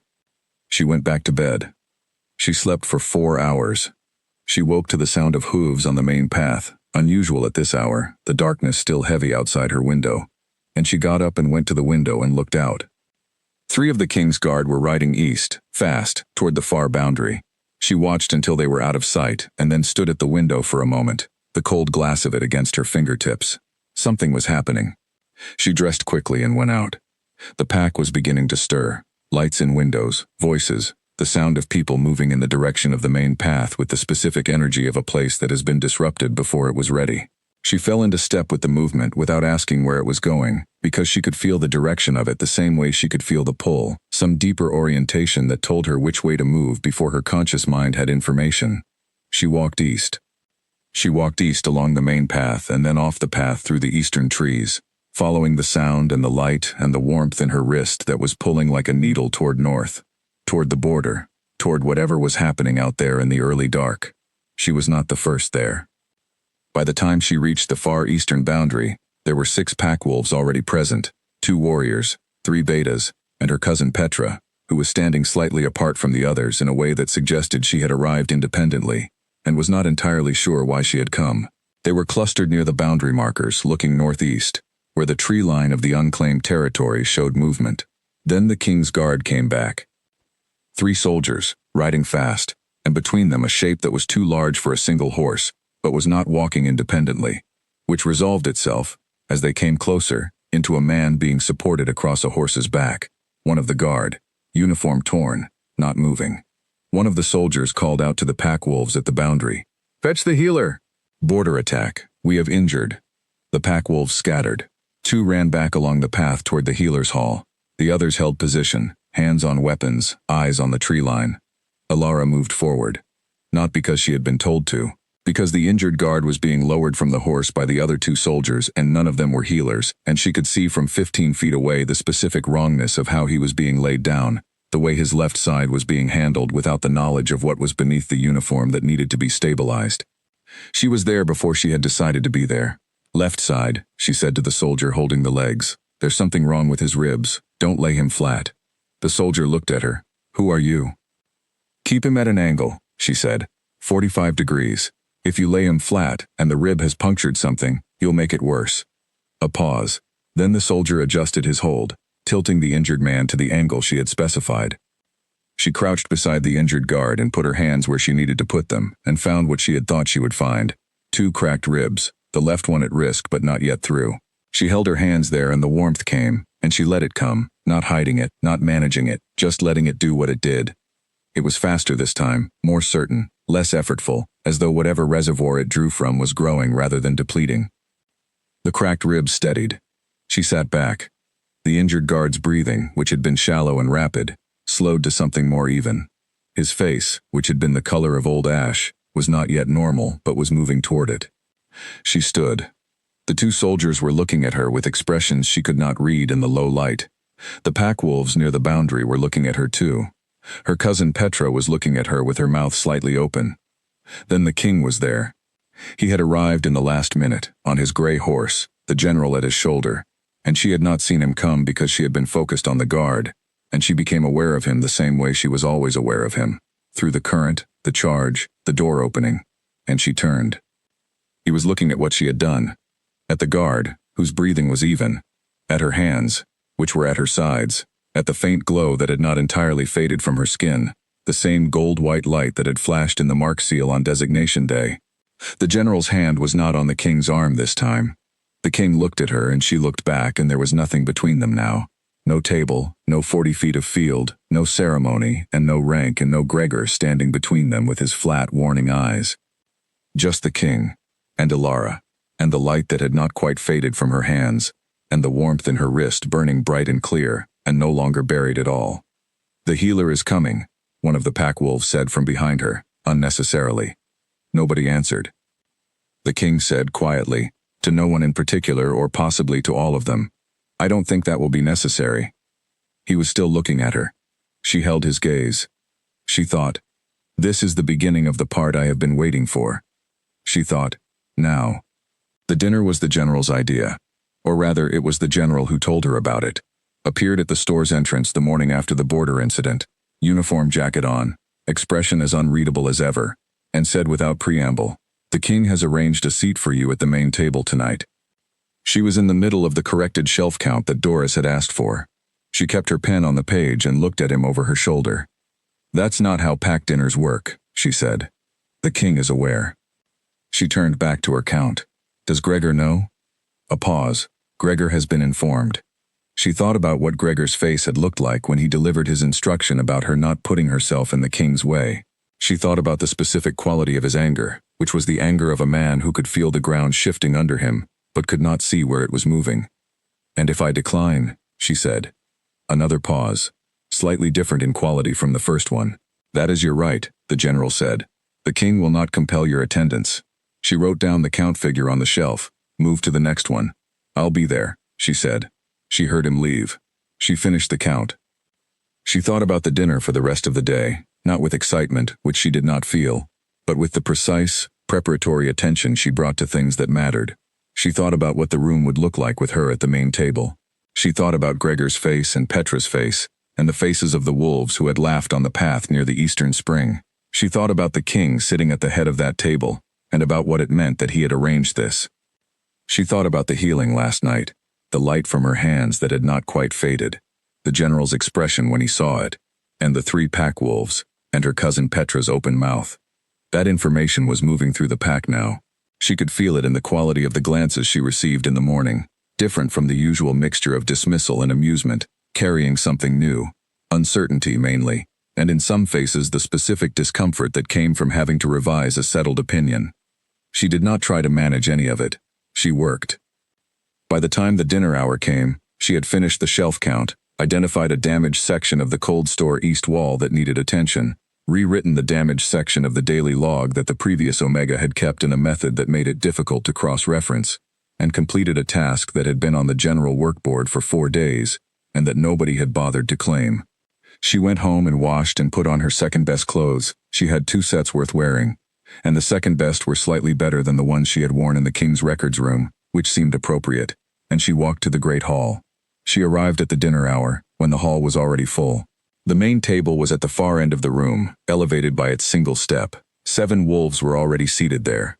Gregor, 2 senior betas, one of the inspection advisors, and the general, who was in his full uniform, and was watching the room the way he always watched things. There was 1 empty seat. She walked the length of the hall. She was aware of every head that turned. She was aware of the sound the hall made, which was the usual dinner sound minus something, the particular absence of a layer of conversation, the layer that contained the voice of everyone who had decided, at the sight of her walking toward the main table, that this was more interesting than what they had been saying. She kept her pace even. She did not look at the Omega table as she passed it. She did not look at Petra's table. She looked at the empty chair at the main table, and she walked to it, and she sat down. Gregor did not look at her. This took effort. She could see the effort in the set of his jaw, the careful deliberateness with which he kept his eyes on the general's face, as though fixing them there prevented them from moving. The general looked at her, a glance, not long, but attentive. The 2 senior betas looked at her and then looked away with the caution of people who were not sure yet what this was, and had decided that caution was the appropriate response. The inspector's advisor, the sharp-eyed Harriet, who had walked through the corrected ledger system with her, looked at her and nodded once, briefly, professionally. The king arrived 3 minutes later. He came in from the side door, not the main entrance, with 2 of his personal guard, and the hall rose and then settled, the way it did at each of his entrances. He crossed to the main table and sat at the head of it, and the guard took positions at the wall, and the dinner began. He did not look at her immediately. He spoke to Gregor first, some administrative point about the inspection schedule for tomorrow, and then to Harriet, who gave him a crisp summary of the records findings, which he listened to with his complete attention. Then he spoke to the senior betas about the border situation from the previous night, asking detailed questions, listening to the answers with the quality of someone who was building a picture rather than checking boxes. She sat and ate and listened and did not try to catch his attention. She was here, she was visible, that was enough for now. The dinner moved through its courses. The hall around them was loud in the way dinners were loud, voices layered over voices, the comfortable noise of a pack at rest. She was aware that several of those voices were discussing her, because she was a subject worth discussing, but she had been a subject of discussion for weeks and had learned not to spend energy on it. Then the king looked at her. Not a glance. He turned and looked at her the way he had looked at her in the records room, with the full weight of his attention, and he said, "What is your assessment of the PAC's border security?" The table went quiet. She looked at him. She thought, he is not asking me to perform. He is asking because he wants the answer. She said, "The border markers in the western and northern sections are adequate. The eastern section has 2 structural problems that compound each other. The natural tree cover there creates dead zones in the regular patrol routes, and the patrol frequency in those zones is lower than it should be, which is why the incident last night was possible." He was looking at her steadily. How long has the eastern section had these problems? The patrol route records go back 6 years. The pattern appears in all of them. A pause. 6 years. At minimum. He looked at Gregor. Gregor's jaw was the color of old stone. "We will discuss the patrol routes in tomorrow's session," the king said. To Alara, not to Gregor. Then, "And the incident last night. You healed my guard." "Yes." "Without training. Without formal training." Something moved through his face. What rank gives that kind of healing gift? She met his eyes and held them. Around the table, everyone was very still. She said, quietly, "Omega doesn't." The silence stretched. Then Gregor said, with the carefully constructed casualness of a man building a wall with his voice, "The girl has some minor ability with plants and minor wounds. It's been exaggerated." The king did not look at Gregor. "I saw her hands last night," he said. "I saw the light. Light in the dark can be. I know what I saw. Quiet. Final." Gregor stopped speaking. The king looked at Alara again. He said, "I would like to speak with you after dinner." "Of course," she said. She finished her food. The meal wound down the way meals did, more slowly than the beginning, people lingering with their cups, conversations stretching out. She ate without hurrying and did not look at the Omega table and did not look at Gregor and did not, specifically, think about the general, who had been silent through the dinner with his characteristic watchful quality, saying nothing, missing nothing. When the hall began to clear, the king stood and she stood, and he said to the general, without looking at him, "Give us a moment," and the general paused for half a second, and then nodded and moved away. They walked out of the hall through the side door, into the small antechamber that connected the hall to the eastern corridor, which was empty and quiet, and lit by 2 wall lanterns whose light made everything amber. He turned to face her. She turned to face him. "The healing last night," he said. "Has it happened before?" "Yes." "Often?" "Often enough that I have stopped being surprised by it." He was quiet for a moment, then, "And your rank designation. You told me in the records room that you are not an Omega." That was not a deflection. "No. You know what you are." She thought about what to say. She thought about it carefully, in the way she thought about things when accuracy mattered and impression mattered, and both of them would have to be managed simultaneously. She said, "I know that whatever is in me is not what the mark says it is. I know that the mark was placed on me on designation day in a way that felt wrong. I know the seal flared white before it settled into Omega, and I know that whatever the seal is covering," she paused, "it has been trying to surface for a long time." The king looked at her. She looked back. He said, "White." "Yes." He was quiet again. She let the quiet sit. She was not someone who filled silence from nerves. "Alpha Primus," he said finally. The words landed in the amber light of the antechamber and she felt them land, felt them in her chest, felt the something enormous that had always been pressing against her ribs, respond to them the way a coal responds to being given air, brightening, moving. She had read those words in the old records. She had read them the way she read everything about history, with full attention and no particular expectation that the reading would connect to anything personal. She looked at the king. Yes, she said, because she thought it was true, because she had always thought it was true. In the room with the locked door, where the evidence had been accumulating for 19 years. He looked at her for a long time. The warmth in her wrist was not pulsing or burning. It was a steady, even heat, the kind that told you a fire was well established and not going to go out. He said, "Who sealed the mark?" "Aldrich, the pack elder." "On whose order?" She looked at him. She thought about Gregor, about the flat, measuring eyes that had been watching her since designation day, about the instruction to stay invisible, to not put herself in the king's way, to remain the Omega they had made her. She said, "I believe I know." He held her gaze. "Tell me," she told him. She laid it out the way she laid out everything, clearly, specifically, with the evidence and the reasoning, and the places where she was certain, and the places where she was inferring. She was precise about the distinction. She told him what she had seen and what she had concluded, and she did not dramatize either. When she was done, the king was very still. She had noticed this about him, that when he processed something significant, he went very still rather than moving, the way some people needed to move when thinking. The stillness had a quality to it, not of waiting but of thinking so fast that the body had nothing to spare. He said, "I want to examine the mark." She held out her wrist. He took it carefully, his fingers on her pulse point, and he turned her wrist toward the lamplight and looked at the Omega mark. She watched his face while he looked, watched the precision of his focus, the way his eyes moved over the mark, reading it. Then his thumb pressed against the center of the mark, and the warmth that was in her wrist intensified enormously, went from coal to bonfire in less than a second, and she heard herself pull in a breath. He lifted his thumb. "It's layered," he said. "I can feel it. The Omega seal is over something else." "Yes," she said. He released her wrist. He looked at her. Between them, in the amber light, the air had the charge of the field during the inspection, the charge of the records room, the charge of every moment she had been aware of him, but larger now, closer, with nothing between them. He said, quietly, "I should have found you before this." She looked at him. She said, "You found me." He held her gaze. In the hall behind them she could hear voices, the last of the dinner guests leaving, the sound of cups being cleared, the general's voice, somewhere, giving a quiet instruction to someone. She said, "What happens now?" The king looked at her with those clear, precise eyes. He said, "Now I correct this." She walked home alone. The night was cold and clear, the kind of autumn night where the stars are very close, and the air has a sharp mineral smell from the ground freezing at its edges.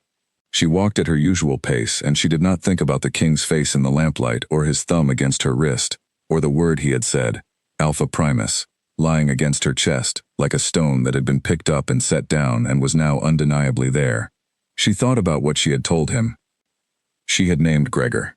She had laid out the evidence with her usual precision, the flat eyes on designation day, the specific instruction to stay invisible, the way his anger when the king noticed her was not a power reaction but a panic reaction, the reaction of someone who had expected something to stay buried and was watching it surface. She had said, "I believe it was Gregor's order." She had not said, "I have known this for weeks." She had not said, "I knew it the day he told me not to put myself in the king's way," because a pack alpha's legitimate authority does not generate that quality of fear. She had given the king the evidence and let him reach the conclusion. That was the correct method. At home she made tea. She drank it. She went to bed. She slept immediately and completely, down into the deep water, no dreams, the surface closing over her without fuss. She woke with the complete clarity that sometimes followed important days, as though the mind had spent the night filing and had finished and was now empty and ready. She dressed. She made breakfast. Her mother came into the kitchen at the usual time and stopped at the doorway, looking at her. "I heard you sat at the main table last night," her mother said. "Yes." Her mother stood for a moment with her hands loose at her sides. She had the expression she sometimes had when something had happened that she had been afraid would happen, and was now trying to decide whether she was relieved or more afraid than before. Alara set her mother's cup on the table. "It's going to be all right," she said. Her mother sat down. She wrapped her hands around the cup. She looked at the table surface. "You were always too much," her mother said. It was not a criticism. The tone was something much closer to wonder than criticism. The way you might say the ocean is very deep, stating a fact about a thing that is simply what it is. "Since you were very small, Too much. Alara sat across from her. I know, she said. I was afraid of it. Her mother looked up. I thought, if I kept you quiet enough, small enough, nothing would reach in and pull you out of something you could survive. I know, Alara said again. Her mother's eyes were bright in the particular way of people who are not going to cry, but have reached the country adjacent to it. Was I wrong? Her mother asked. Alara thought about this honestly. She thought about the 19 years of careful invisibility, the ordinary life in the middle of the pack, the practiced blankness she had learned to wear. She thought about what those years had cost, and what they had given, and whether the balance was what her mother had intended. She said, no, you gave me time to learn who I was without anyone watching. That was a gift, even if you didn't mean it as one. Her mother looked at her for a long moment. Then she reached across the table and put her hand over Alara's hand, briefly, and then sat back. They drank their tea. At 9, the general came to the stores. She was already there, working through the morning check, and she heard his footsteps and did not look up until he was in the doorway. The king requests your presence at the formal inspection session, the general said. She set down her pen. Today? The session starts in half an hour. She looked at him. What is the session covering? Border protocols. A pause. And the pack's rank records. She looked at him steadily. He looked back. They had done this before. This particular exchange of information that did not contain all its information. This conversation that was two conversations at once, one on the surface and one below it. Will Gregor be there? She said. Yes. She picked up her pen and finished the line she had been writing, and capped the pen and set it parallel to the page. I'll be there, she said. The general nodded. He was about to leave and then he stopped, his hand on the doorframe, not quite turning back to her. The night on the boundary line, he said, when you healed the wolf. She waited. You knew what you were doing, he said. It was not a question. I knew the wound needed closing, she said. I didn't know what I was doing beyond that. A pause. The wolf came back. Several times. Another pause. Longer. With a quality she was learning to read in him. The pause before he said something that cost him slightly more than the things he said easily. I wanted to see if you were real, he said. She looked at him, and? He turned back to face her then, fully, and she had a moment of seeing his face with the weathered composition gone and the vibration in the wall visible. Not sentiment exactly, and not warmth exactly, but something that shared a country with both of them. Yes, he said, real. He left. She stood for a moment with her hand flat on the record shelf, feeling the cool of the wood, feeling the warmth in her own palm that was no longer buried. Then she straightened her jacket and walked to the formal inspection hall. The room was already arranged when she arrived. A long table, the king at the head, the senior advisors on either side, Harriet with her notepad, Aldous with his ledgers, Gregor at the far end, and beside him 2 senior betas, and in the chair against the wall that indicated an observing rather than participating position, her cousin Petra. The general stood at the king's right shoulder. There was one empty chair at the table, on the king's left. She sat in it. Gregor's face when she sat down was the face of a man who was very competently managing the collapse of something he had spent years building. The management was nearly perfect. She could see it nearly. The session began. The king ran the session himself, directly, without deferring to the advisors for structure. He moved through the border protocols first, the patrol routes, the dead zones in the eastern section, the incident from 2 nights ago. He asked Alara to speak to the patrol route records, which she did, accurately and briefly, presenting the pattern she had identified across 6 years of records and the specific adjustments that would address it. Nobody interrupted her. Then the king turned to the rank records. He said calmly, without inflection, I want to review the designation day records for the past 20 years. Aldous slid the relevant ledgers down the table. The king opened the ledger to designation day of 19 years ago, the year Alara was born, the year before her father died. He read. The table was quiet. He said, there is a notation here about an anomaly in the Voss infant's preliminary mark test. Who made this notation? A pause. Everyone at the table was aware of the pause, including Gregor, who had gone perfectly still. Aldous looked at the notation. This appears to be in the elder Aldrich's hand. And this notation, the king traced a line, indicating that the mark was referred to the Pack Alpha for guidance before the formal sealing. Was this notation discussed at the time? Gregor said, his voice very controlled. Preliminary mark anomalies are common. The referral was standard. The king looked at him. He looked back. The king said, "Standard protocol for a preliminary anomaly is documentation and monitoring, not early sealing." He turned the ledger to show the table the entry. Elara could see it from where she sat, the notation in Aldrich's precise old handwriting, the date, the specific wording that said consulted Pack Alpha per request before formal sealing. Per request. Not per protocol. Per request. She had not seen this before. She had seen the designation day record but not the earlier notation, not the record from before she could remember. She was 6 years old, the entry said. They had sealed her at 6 years old. She held this information without showing it in her face. The king closed the ledger. He looked down the table at Gregor. Gregor was still perfectly controlled, but she could see the thing underneath the control now, and it was the thing she had always seen in his eyes when he looked at her. Not hatred, something more practical than hatred. Fear of what she was. Fear of what she had always been.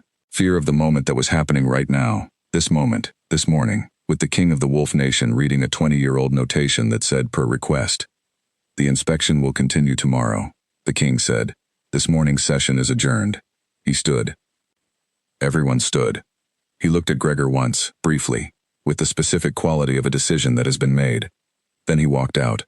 The general followed him. The room began to disperse. Harriet gathered her papers. Aldous closed the ledgers.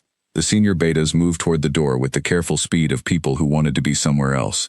Elara sat for a moment alone at the long table. She looked at the closed ledger. She thought about 6 years old. She thought about her father dying when she was 4, leaving behind nothing but a small house and a mother folding inward. She thought about Aldrich's papery, calm hands on her wrist on designation day, and the way he had not looked at her face, and the mark going white before it settled into gray. She thought about Gregor knowing, for all of her life, knowing. She felt the anger move through her, sweet and familiar, the tool she trusted, and she let it move through and out the other side without holding it. Then she picked up her notebook and walked out. The day was bright. The autumn light was the particular gold of mornings in the season's middle, low and warm and slanted across everything it touched. She walked to the stores. She had work to do. The border alarm came at midnight. 3 short howls, the signal for a threat at the eastern edge, and she was out of bed before the third one finished echoing across the territory. Not because someone had come for her, not because she had been assigned a role in the border response.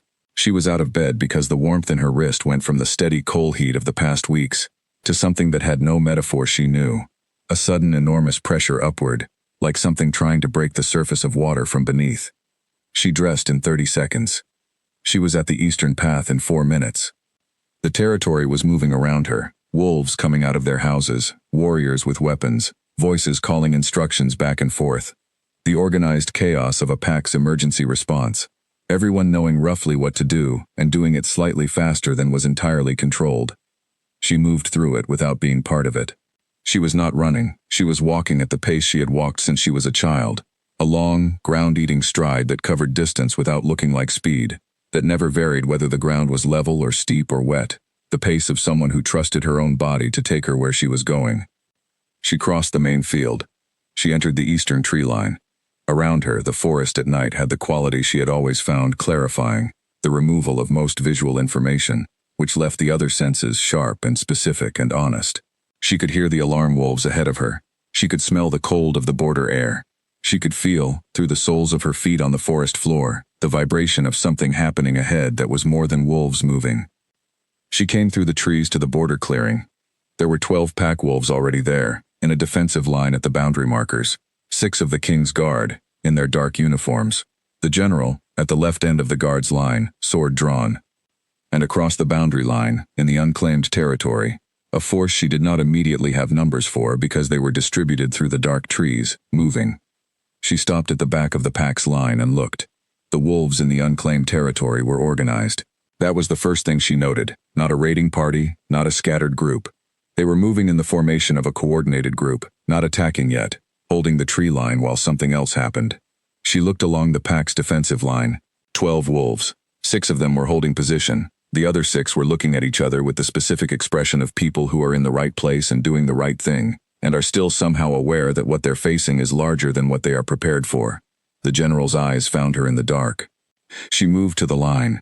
The wolf on her right was a warrior named Callum, who she knew from the store requisitions. He came in every 3rd day for the cleaning supplies, never remembered which shelf they were on, never admitted he didn't know. He looked at her now with a brief, startled expression, and then looked back at the tree line. "How many?" she said, low. "Best count is 40 plus, he said. "They've been at the tree line for 15 minutes, haven't crossed." "They're waiting for something." "Yes." She looked along the tree line. She looked at the way the shapes moved in the darkness, the specific distribution of them, the spacing, the way the flanks extended farther than the center. She said, to Callum and to the warriors nearest her, "They're trying to extend past our flanks. If they reach the northern corner and the southern drainage before we do, they'll have us in a closing position. We need to push our own flanks out." Callum looked at her. "Push the flanks out," she said again, not loudly, not commandingly. Just the words, with the certainty of someone stating the obvious structure of a thing. The warrior on Callum's other side said, "She's right. Look at the south corner." At the south corner of the clearing, 3 shapes had moved out of the tree line and were pushing along the boundary into the unclaimed territory, trying to reach the drainage gully before the pack's line covered it. The line adjusted. Warriors moved. The general was beside her. She did not look at him. "They have a second group," she said, "behind the first line. The first line is the distraction." He was quiet for a moment. Then, "Where?" She looked at the trees. She looked at the shapes in them, the movement, the distribution, the places where movement should have been and wasn't. She had been doing this since she was a child, looking for the structure beneath the surface, the meaning beneath the visible. "North-northeast," she said. "They've been there since before I arrived. They haven't moved. That's the real group." The general looked north-northeast. A pause, then he said, very quietly, "Yes." He turned and gave 3 sharp orders to his soldiers, and 4 of them broke from the line and moved north. Fast. Elara looked at the main tree line. The thing in her wrist was enormous now. Not pressure upward, but something that had passed through pressure and out the other side into something calmer and deeper and more absolute. She thought about the white light on designation day. She thought about the healed wing, the healed leg, the cracked ribs of the king's guard. She thought about all the small moments of warmth and fixing that had been building towards something she had not yet named. She took 1 step forward, over the boundary line. The line behind her went quiet. She was standing in unclaimed territory, alone, in front of the pack's defensive line, between them and the forest full of unknown wolves. She looked at the tree line. "I know you have a second group," she said. She did not raise her voice dramatically. She simply projected it, the way certain voices did not need volume, the way a steady, clear sound carried through a space better than a shout. "I know where they are. You are not going to reach the northern approach." The forest was silent. "What you don't know," she continued, "is what is standing in front of you." The forest stayed silent, but the shapes in the tree line had stopped moving. She held absolutely still. The warmth in her wrist broke the surface. It was not the faint glow she had felt when she healed things, not the small controlled light that had surprised the soldiers after the border attack. This was different. This was what had been underneath the Omega mark for 19 years, what the seal had been placed to hold down, what had been pressing against the inside of her ribs since the day she was 6 years old, and someone put a false mark on her wrist because they were afraid of it. The light came up through her from the earth. That was how it felt. Not from her, not generated by her, but through her, as though she were a channel for something that had always existed beneath the ground, in the territory itself, and had been waiting for the thing that could conduct it. It came up through her feet and through her spine and through her chest and up through her arms and into her hands, and the Omega mark on her wrist blazed once, white gold, and cracked. The seal broke. She felt it the way you feel a door being kicked open, a sudden enormous pressure releasing, the world reorganizing itself around what had been let through. Under the Omega mark, the true mark burned silver gold into the skin of her wrist, Alpha Primus, a mark that had not existed in active form in 3 centuries, a mark that, in the old laws, meant the apex of all wolf ranking, the rank above Alpha, the rank of the one who commanded the commanders. She did not look at it. She looked at the forest. The light from her hands was soft and absolute, not blinding, not aggressive, simply there, the way certain truths were simply there, visible to anyone who was looking. In the forest, the shapes at the tree line had gone completely still. Then one by one they moved back, not running, moving back with the deliberate, controlled retreat of people who have reassessed a situation and reached a clear conclusion. Behind her, the pack's defensive line was also very still. She stood in the unclaimed territory with the light from her hands and the silver gold mark on her wrist, and she watched the forest clear until there was nothing left moving in it that she had not already accounted for. Then she turned around. The king was there. He had arrived sometime in the last minutes. She did not know when. She had been focused on the forest, and he was standing at the front of the pack's line, at the boundary marker, and he was looking at her with an expression that was the opposite of composed. Not undone. Not lost. The opposite of composed was not chaos. It was the state that some people only reached when they had stopped managing their face because managing it was no longer necessary. The state of someone who has seen the thing they have been waiting for and has no more use for any pretense about waiting for it. He looked at her wrist, at the silver gold mark. Then he looked at her face. She looked back. The general, who was standing at the king's shoulder, put a hand on the king's arm, the same gesture he had used in the field on the king's first day. Slow down. Wait, not yet. The king looked down at the general's hand. Then he looked at the general. The general held his gaze for a moment, and then, for the first time, he moved his hand away, not pulled back, placed aside, deliberate, a decision, released. The king walked over the boundary line to where she stood. He stopped 2 feet from her. The light from her hands was fading but not gone. The mark on her wrist was cool and steady where the burning had been, the way a wound is cool after the sharp pain passes. He said, "Are you hurt?" She looked at him. Of everything she had expected him to say, she had not expected that. "No," she said. He looked at her wrist, at the true mark. "You felt the seal break?" "Yes." He looked back at her face. He was so close that she could see the precise color of his eyes in the darkness, which was not the flat gray she had thought but was gold at the center, the gold only visible from close range. She thought, he has been this close to me before and I did not notice the gold. She thought, I am noticing it now. I am going to need the Elder Aldrich's testimony, he said, and Gregor's. I know. This is going to take time, the formal process. I know, she said. He was quiet for a moment. The pack's defensive line was dispersing behind him as the threat from the forest receded, the king's guard organizing the withdrawal, the pack warriors moving back to their positions, normal sounds returning to the clearing, the forest settling. He said, quietly, "You walked out there alone."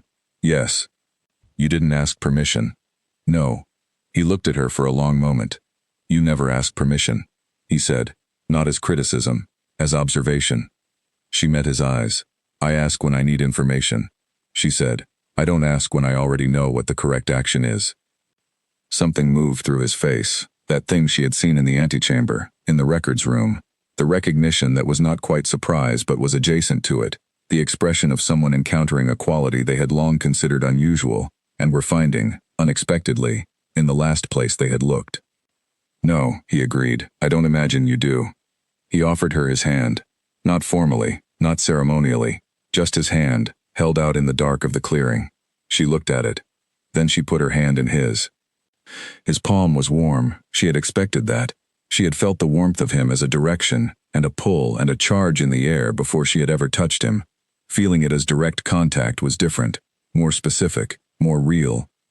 The bond settled between them like something that had been almost placed for weeks and had finally, in this moment, clicked into position. She felt it as certainty, which she had always trusted more than feeling. They walked back across the boundary line together. The pack was waiting. She looked at them, all the faces she had seen every day of her life, the faces of the people who had laughed at her on designation day, who had moved her to the back tables, who had performed at her expense and looked away when she passed. She looked at all of them. She looked at her cousin Petra, who was at the back of the group with an expression that was trying to be composed and was not managing it, whose eyes were moving between Ilara's face and the king's hand holding hers. She did not feel triumph. She did not feel the satisfaction of a particular kind of revenge. She felt simply the enormous relief of standing in the open with nothing left to cover. She was not Omega. She had never been Omega.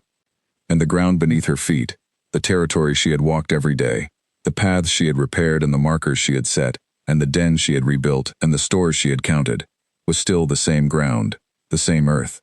It had been hers all along. She just had not been allowed to stand on it properly. Until now. She did not sleep for the rest of that night.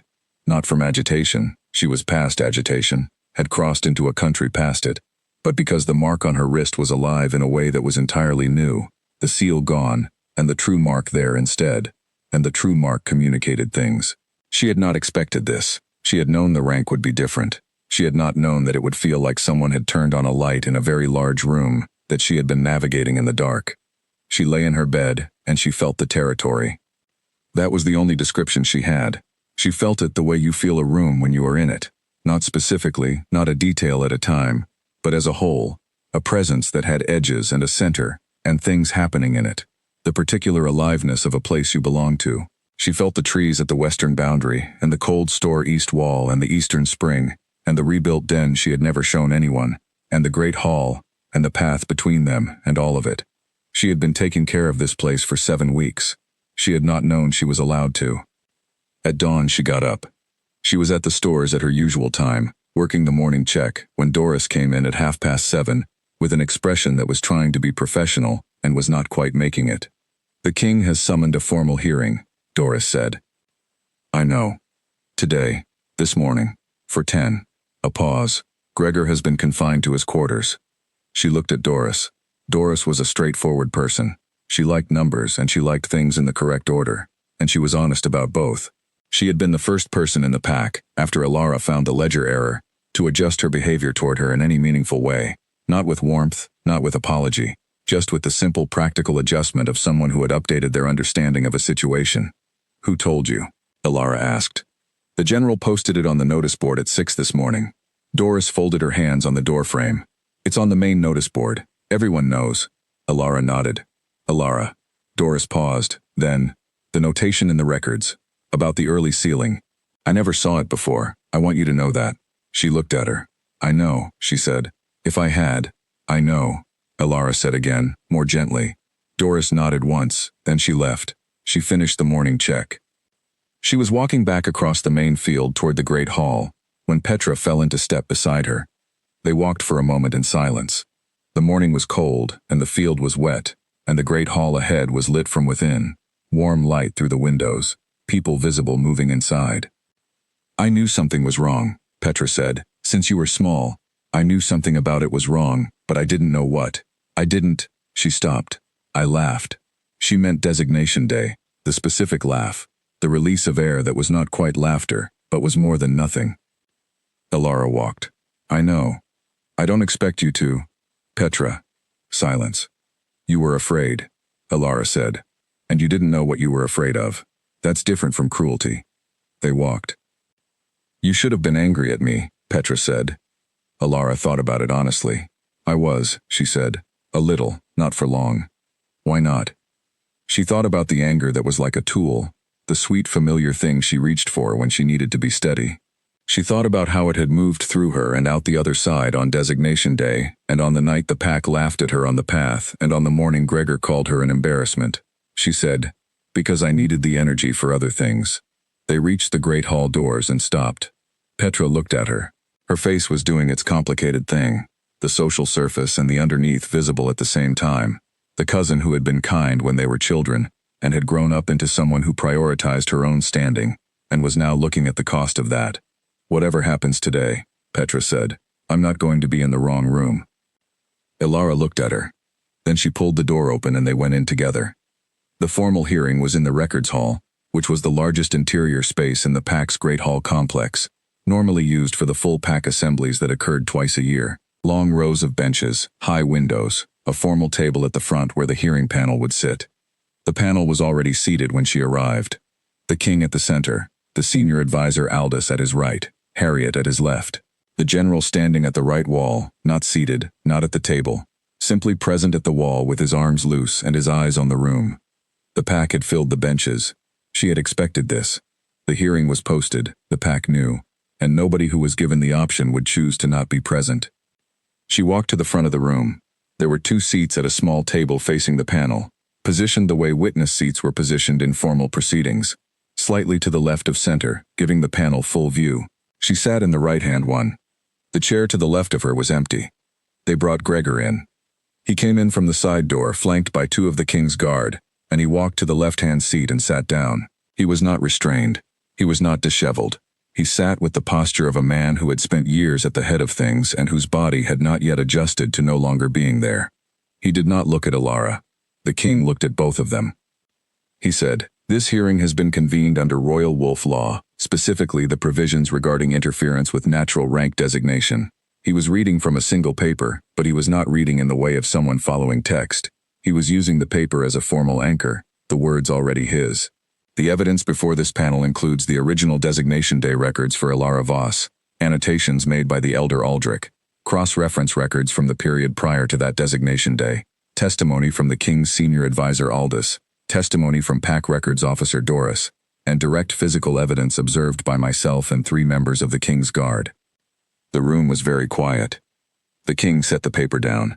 He looked at Gregor. "Do you understand the charges?" Gregor's jaw was set. "I understand what I am accused of." "Do you understand the charges?" the king said again, patiently, with the precision of someone who has drawn a line between the two things and is waiting for the person opposite to see it. A pause. "Yes," Gregor said. "The records from the period before Ilara Voss's designation day include a notation by the elder Aldrich stating that you requested early examination of the child. A second notation indicates that you were present at the private examination and that you issued instructions to Aldrich regarding the handling of the preliminary mark test. Those instructions, as recorded, included the specific directive to seal the mark and designate Omega. The room." She looked forward, not at Gregor, not at the benches behind her. She looked at the king's face, and she thought about being 6 years old, and a man deciding what she would be allowed to be. "The natural mark at the time of the preliminary test," the king continued, "was Alpha Primus, as confirmed by Aldrich's notation, by the physical evidence of the suppressed seal observed on Ilara Voss's wrist 3 days ago, and by the natural mark which surfaced completely on the eastern boundary last night in the presence of 12 witnesses. He paused. "For the record, let the panel note that the surfaced mark has been verified by the general of the King's Guard and by myself," Gregor said, in a voice that was still very controlled. "An Alpha Primus designation has not occurred in 3 centuries. "No," the king agreed. "The pack could not have." "Could not have what?" The king's voice was quiet, not raised, not cold, simply present, the voice of someone who does not need volume to make a room listen. Gregor stopped. "Could not have managed it," the king finished, "could not have structured itself around it, could not have handled the implications." Gregor's jaw tightened. The king looked at him. "Or could not have contained you."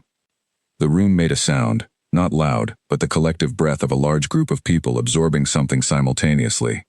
Gregor said nothing. "You sealed the mark because you were afraid of what an Alpha Primus in your pack would mean for your authority," the king said. "You sealed it on a child of 6 and you assigned her the lowest rank, and you spent 19 years managing the consequences of that decision, including the instruction you gave her 3 days ago to avoid attracting my attention." Gregor looked at his hands. "You did not do these things because you were cruel," the king said. "You did them because you were afraid, and because you had the authority to act on your fear, and because no one was watching closely enough to stop you." A pause. "I am watching now." The room was still. Ilara looked at Gregor's profile. She had wanted to see something in his face, remorse, shame, some confirmation that he understood what his fear had cost. She looked and she found something she had not expected. He looked tired. He looked like a man who had been holding a very heavy thing for a very long time, and was now finally, in the worst possible circumstances, putting it down. She felt the anger move through her, sweet and familiar, and then past her. And then it was gone. She was not emptied by its going. She was simply clear, the way a room is clear after everything unnecessary has been removed from it, and in the clarity she found that there was nothing left in her that was aimed at Gregor. He was afraid, and he had been afraid for 19 years, and his fear had made him small and cruel, and eventually exposed, and that was enough. That was complete. She looked at the king. He was looking at her. She gave him the smallest nod. He turned back to the panel. "The hearing will recess," he said. "Sentencing will be given this afternoon." He looked at the 2 guards who had brought Gregor in. "Return him to his quarters." Gregor stood. He finally looked at Ilara. She met his eyes. He held her gaze for 3 seconds. In those 3 seconds she saw, clearly, that he knew what she had done, that she could have said more, demanded more, added her own testimony to the king's in terms that would have driven the hearing further, that she had not, that she had sat in her chair and let it be what it was, and had nodded. He did not say anything. He walked out. The general came to stand beside the king. She was still seated at the witness table, the room around her filling with the sound of 200 wolves exhaling simultaneously, the release of a tension that had held the room for 90 minutes. The king looked at her across the table. She looked back. He said, with the same quiet precision he brought to everything, "Are you all right?" She thought about the locked room in her mind, and the evidence she had been building there for years, and the door that had finally been opened. She thought about her mother's hand over hers at the kitchen table, briefly. She thought about Doyle's nod across the Omega table. She thought about the territory she had felt through the mark in the night, the whole of it, alive and present. She said, yes, she was. The general found her at the Eastern Spring. She had gone there after the hearing, while the pack dispersed into its post-event conversations, and Harriet and Aldous gathered their papers, and the king withdrew with his guard to prepare the afternoon sentencing. She had gone because the water hall still needed doing, because the kitchen needed its water, because whatever had happened this morning in the records hall, the practical work of the territory did not pause for it. She was on her second trip when she heard him come up the path. She did not turn. She kept filling the bucket. He came to stand at the edge of the spring, about 6 feet from her, and she was aware of him the way she was always aware of him now, through the pull, the current, the peripheral sense of his presence that was different from how she registered other people's presence, more precise, more constant. You could have said more, he said, in the hearing. She lifted the full bucket. I said what was needed. You could have described what it was like. 19 years of it. The elder. The way Gregor spoke to you. She looked at him. I know. Why didn't you? She thought about this. She thought about the locked room and the accumulated evidence, and the fact that some things, when they were finally complete, did not need to be described at length because they were already fully present in the room, without any additional help from the person they had happened to. It would have been for the audience, she said, not for me. He looked at her steadily. She picked up the second bucket and started back up the path. He fell into step beside her, which she had not invited, but did not discourage. They walked. At the border last night, he said, when you walked out alone. Yes, I wanted to stop you. I know. I didn't. She glanced at him sideways. I know that too. He was quiet for a few steps. Was it the right call, not stopping you? She thought about the light that had come up through her from the earth. She thought about the seal breaking. She thought about 50 wolves at the tree line going still and then retreating, and the king looking at her from the boundary marker with his composed face gone. Yes, she said. You knew it would work. She considered this honestly. I knew what I was, she said. I knew what the mark was, whether it would work the way it did. She paused. I was less certain of the details. He made a sound that was not quite a laugh but was in its vicinity. Less certain of the details, he said. I was certain of the broad shape of it. They reached the kitchen. She set the buckets down inside the door. She turned to look at him. He was standing in the kitchen doorway, leaning slightly against the frame, which was the closest to informal she had seen him, the uniform jacket still on, the posture still controlled, but the quality of his watchfulness different from how it had been in the formal contexts. Not performing watchfulness. Just watching. She said, You were the silver wolf. He met her eyes. She had known this. She had known it since the records room, possibly since the boundary line, certainly since the hearing where she had watched him stand at the wall with that quality of presence and had thought, he has been doing this the whole time, watching, collecting, waiting to be certain. Yes, he said. You came to the boundary to see me. The first time was chance, he said. I was running the boundary lines for the inspection reconnaissance. I saw you coming and I was injured and I held still. And after? A pause. I came back to see what you were. She looked at him. And what am I? He held her gaze for a moment. You know what you are, he said. I want to hear what you think. He straightened from the door frame. He was quiet for a long enough time that she thought he was not going to answer, and then he said, Someone who has been carrying something enormous for a very long time, and is not bent under it. Another pause. And the king's fated mate. She held his gaze. Which you knew, she said. Which I suspected after the boundary line, he said. Which I was certain of after the records room. And you didn't tell him immediately. No, because you wanted to be sure of what I was before you brought him to me. He looked at her steadily. Because I wanted to be sure you were what I thought you were before I told him the bond was real, and let him act on it. She thought about this. She thought about the general's function, his specific role, protecting the king, managing the things that reached the king before they reached the king, the permanent guardian position that required him to distrust first and trust later, and to never let sentiment lead the timing. She thought about him standing in Gregor's office while Gregor delivered his instruction, silent. Gregor's office, she said. He met her eyes. Yes. You stood there and said nothing. I was listening to what Gregor said and how he said it, he said, and watching what you did with it. She thought about what she had done with it, the controlled anger, the tool, the single nod and the turn, and the walk out the door without breaking. You were still deciding, she said. I had decided, he said. I was waiting for the right moment. She looked at him for a long moment. She thought about the locked room, the evidence, the patience of not knowing things yet. She thought about watching and collecting and waiting until the correct action was clear. She thought, he is the same kind of person I am. She thought, that is actually more significant than the bond. She said, when you put your hand on his arm the first time, in the field. Yes, you were stopping him from walking to me. He would have crossed the field in front of 200 wolves, the general said, the first day, still wearing his inspection face. She almost smiled. That would have been complicated. It would have been a disaster, he said, without drama. For him, and for you. He needed to understand what he was dealing with first. She thought about the king in the records room, sitting across from her with the full weight of his attention and the gold at the center of his eyes. You are not an Omega. He understood fairly quickly, she said. He always does, the general said, and there was something in his voice when he said it, something that was not sentiment, but was the long-worn warmth of someone who has been beside a person for a great many years, and has more faith in them than they sometimes show. She thought about that. She thought about the king's face when the general finally moved his hand away at the boundary line, the way the king had looked at him, not gratitude exactly, something between colleagues who have had the same argument many times and have reached the end of this round. He's going to want to talk to you this afternoon, the general said, after the sentencing. I'll be here. He's going to want to talk about what comes next. She looked at him. What does come next? He held her gaze. That depends on you, he said. You are Alpha Primus. The bond exists. Neither of those things is going away. He paused. But neither of them compels a specific response from you. The king knows that. She thought about what came next the way she thought about everything, clearly, specifically, from multiple angles.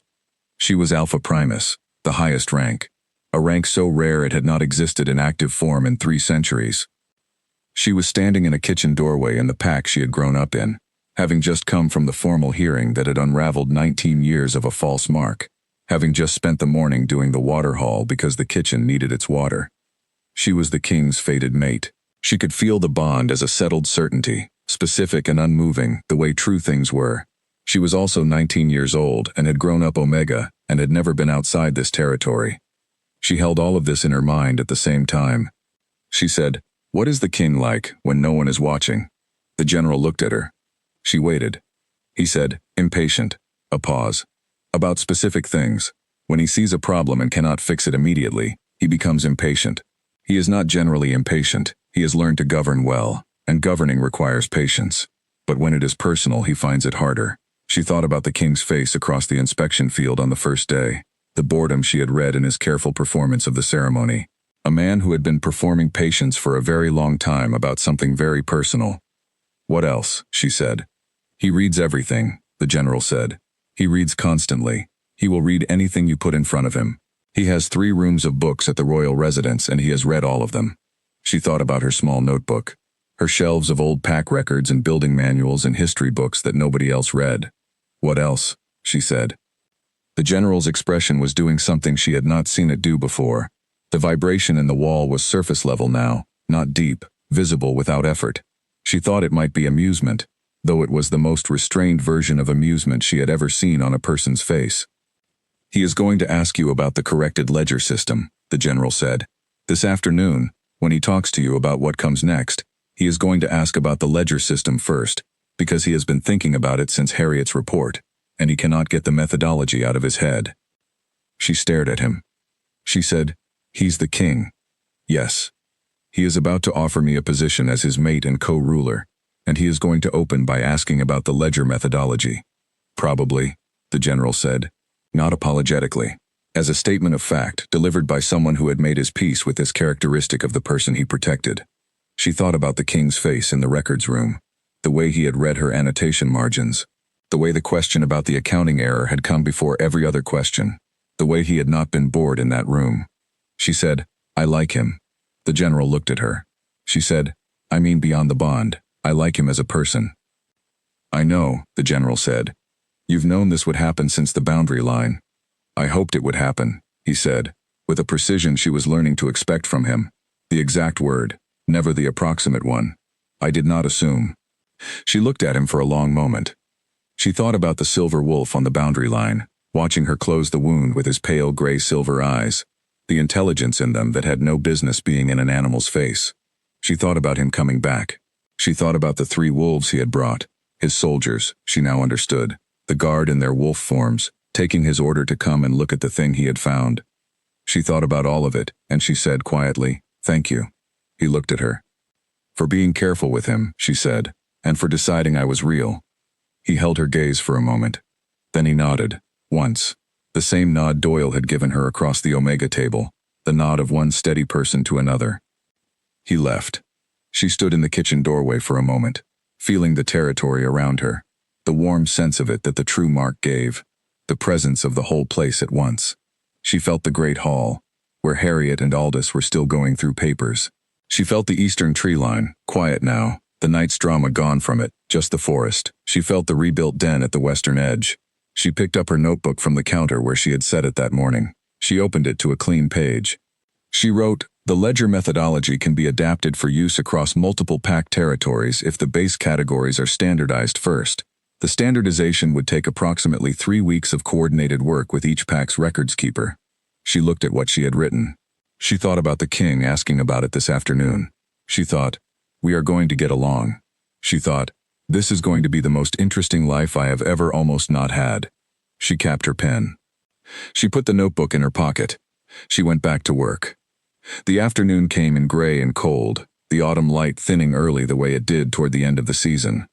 The sentencing was held in the records hall again, with the full pack present.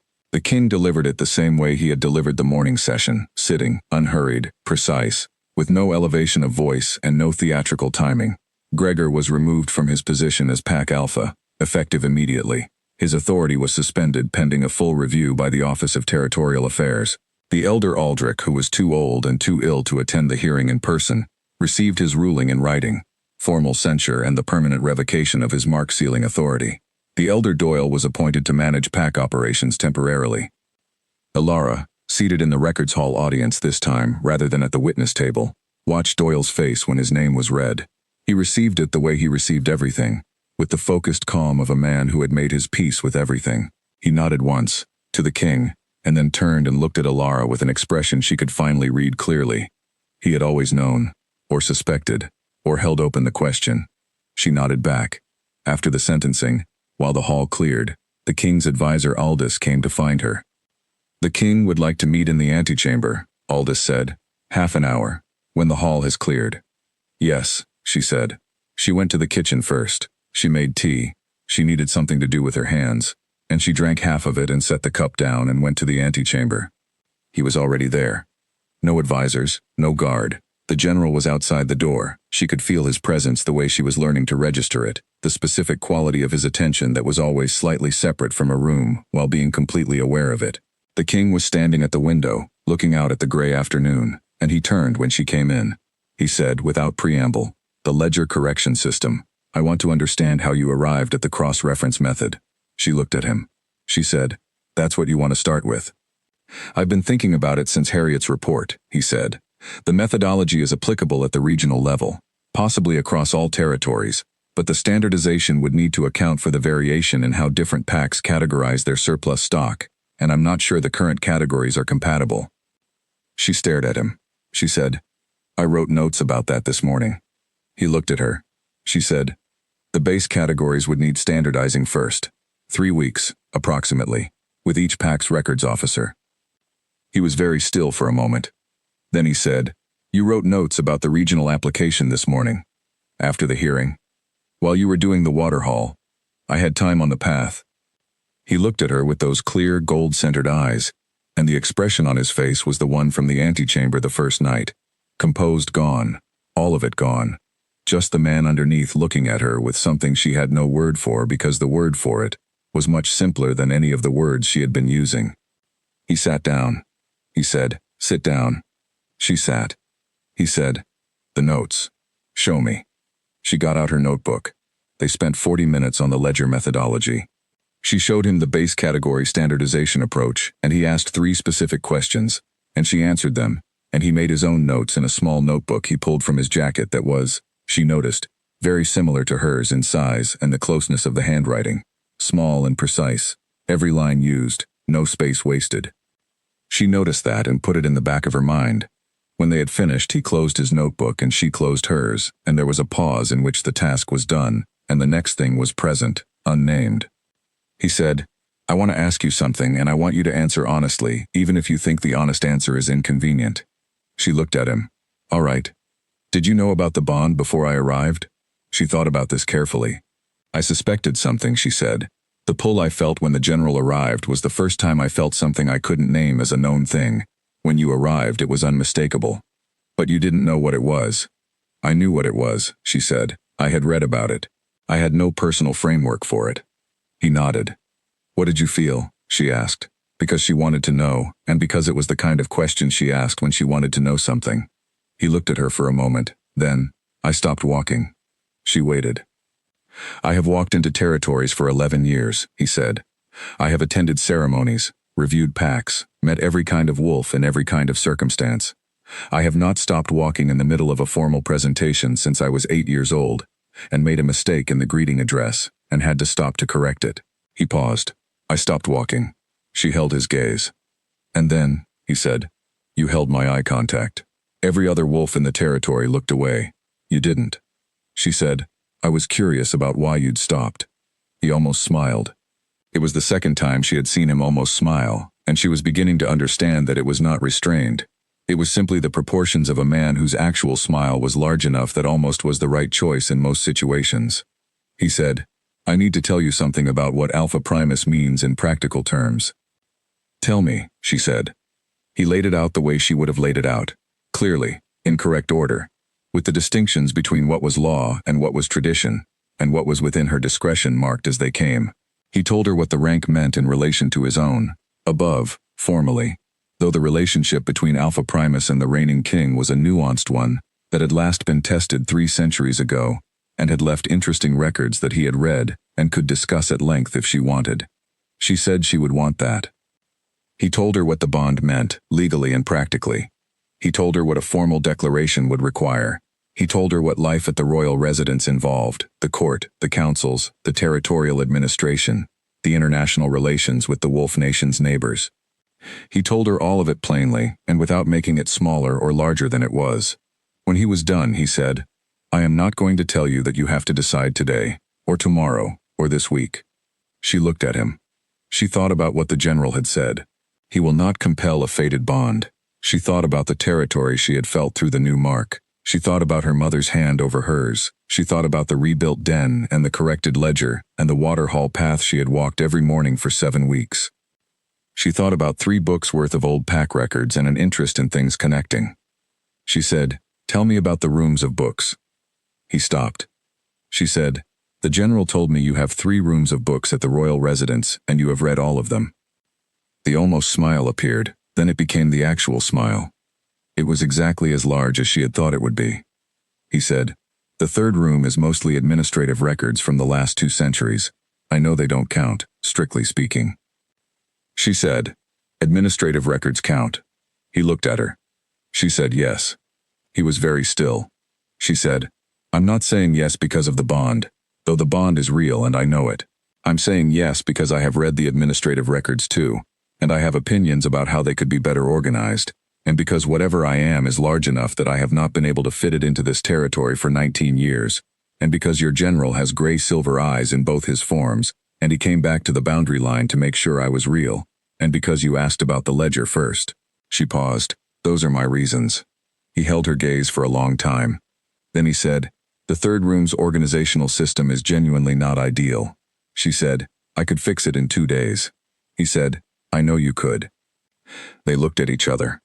Outside the antechamber door, the general was very quiet, which was his way of not listening while listening, and beyond him the territory was settling into its late afternoon, the cold store, the kitchen, the eastern spring, the rebuilt den at the western edge. She felt all of it. She thought, "I can still feel it from here." She thought, "I will always be able to feel it from anywhere." She thought, "It was always mine, even when no one said so." She sat with the king of the Wolf Nation in the amber light of the afternoon, with her notebook in her pocket and the true mark settled and steady on her wrist, and the bond between them like a door that had been standing open for 19 years, and both of them had finally walked through. She said, "What happens tomorrow?" He said, "Tomorrow the announcement goes out." She said, "All right." She was ready. The announcement went out before dawn. Not because the king was impulsive. She had spent enough time with him now to know that the speed was not impulsiveness but precision, the quality of a man who made decisions carefully and then executed them without delay, who understood that the space between a decision and its announcement was a space that could be filled by other people's versions of events. He was closing that space. She heard about the announcement the way she heard most things now, through the territory, the warm continuous sense of it that the true mark gave, overlaid with the specific information that human voices carried when you were moving through the place that held them. She was on the Waterhall path at dawn, the same path she had walked for 7 weeks, and the sound of voices from the great hall reached her through the trees, not as words but as the particular quality of a large group of people processing significant information. She filled the buckets and walked back. Doyle was at the kitchen door when she got there. He looked at her with the focused calm that was his constant state and said, "The notice board." She looked at him. "It's worth seeing," he said. He took the buckets from her and nodded down the path toward the main notice board near the great hall entrance. She went. The board had one new notice. It was written in Harriet's precise, clean hand, on formal notice paper with the royal seal at the top. It said, "By royal authority, effective this date, the designation day record of Alara Voss is hereby amended. The suppressed natural mark of Alpha Primus, confirmed by direct observation and physical evidence, supersedes the previously recorded Omega designation. The amendment has been entered into the official Wolf Nation registry and is binding under Royal Wolf law." Beneath that, in the king's own handwriting, she could tell because she had seen it in the inspection records, the different shape of it from Harriet's. "The bond between Alpha Primus Alara Voss and the king is acknowledged, confirmed, and will be formally declared at the Winter Court. All affected packs and territories have been notified." She stood at the board and read it twice. Around her, the pack was beginning to move. People crossing the main field toward the hall, voices carrying. She looked at the notice for a third time. Then she went back to the kitchen. There was still a morning count to complete, and the east wall moisture problem had not been addressed, and 3 outstanding items from the workboard needed to be cleared before they fell into the next week's backlog. She picked up her notebook. The pack found her anyway. Not all of them, but a steady flow of individuals, some deliberate and some apparently accidental. People who happened to need something from the kitchen at the same time she was there. People who came to speak to Doyle and then stood in the kitchen doorway for a moment looking at her. People who came directly, which she preferred because direct was more efficient. The first was Claire. The girl whose good humor was famous in the pack arrived at the kitchen at 7:15 and stood in the doorway with an expression that was doing something complicated. Not the earlier version of Claire, the one who had laughed on the path. This was a version of Claire that had been revising itself for 3 days, visibly, in the way of someone whose first reactions were kind, and whose social habits had been running ahead of those reactions for a while, and was now catching them up. "I want to say something," Claire said. Alara waited. "I was unkind," Claire said, "more than once. Not because I thought you deserved it. I didn't. I knew you didn't. I was always a little ashamed of it. But because it was easier to be what everyone else was being. I let easy win." A pause. "I'm sorry." She looked at Claire. She thought about Easy. She thought about all the ways things had been arranged to make Easy point in the wrong direction for every wolf in this pack, including the ones who had been kind by nature and unkind by habit. "I know," she said. "Thank you for saying it." Claire nodded. She left. After Claire came Owen, the boy who had been her friend before the ranks sorted everyone, now a warrior, broad in the way Designation Day had suggested, with the self-conscious awareness of someone who knows they have not behaved well and is not sure how to address it. He said, without the directness of Claire's opening but with a similar quality of effort, "The ledger thing, the 4-year error. I heard it's been costing the pack surplus." "Yes," she said. "I told Doris it was probably a calculation mistake last spring when we ran short," he said. She checked the current numbers. Nobody looked at the system. "Nobody was looking at the system," she said. "You were." He looked at his hands for a moment. "You always were. Even when we were kids, you were the one who noticed things that needed noticing, and nobody else was bothering to notice." She thought about the note on the pack's notice board when they were 11. A note she had written to point out that the Waterhall schedule was inefficient and could be cut by a third if the groups went in staggered rotation. No one had acted on it. She had written it 3 more times over the following years. In different words, with different evidence. Eventually she had simply changed the rotation herself, informally, without announcement, and it had held. I had a lot of time to practice noticing, she said. Not being in the other conversations helps. He looked at her. I didn't fight hard enough for us to stay in the same conversations. No, she agreed, simply. He nodded. He left. The third visitor was her cousin Petra. Petra came at 9, when the morning was fully light and the pack was active around the great hall, and the kitchen had found its regular rhythm. She came in, and did not stand in the doorway, but walked to the table, and sat down across from where Alara was working on the morning count. She said, "You were going to tell me when there was something to tell." Alara looked at her. "There's something to tell now." Petra looked at the table for a moment, then, Alpha Primus. "Yes." "Which means..." Petra stopped. She tried again. "In the old law, an Alpha Primus holds authority above the king himself, in the governance of the territories." "Co-authority," Alara said. "The relationship is more complex than a direct hierarchy, but above the pack alphas." "Yes." Petra was quiet. Alara watched her cousin's face. She watched the social architecture of it. The beta standing and the family standing and the pack standing, all of which had been arranged for 20 years in a certain order, with a certain Alara-shaped space in the lowest position, revising itself. It was not an instant revision. It was the kind that happened visibly, in real time, like a structure settling. "I did the dinner thing," Petra said, "at the table, with the bowing. I know. I knew it was wrong when I was doing it." Petra's voice was direct in the way she was sometimes direct, when the social shell failed to hold. "I did it anyway because everyone else was laughing and I wanted to be in the room with them, not beside you being outside of it." "That is an honest thing to say," Alara said. "It's a bad reason," Petra said. "Yes." Petra looked at her. "What does this mean? For us?" Alara thought about what she wanted. She thought about the family standing and the childhood version of Petra who had been warm and easy to laugh and good-natured. And she thought about what the pack had built over the years between that child and the woman sitting across from her now. She said, "It means we start from here." Petra looked at her for a long moment. She said, "I want to start from here." Alara nodded.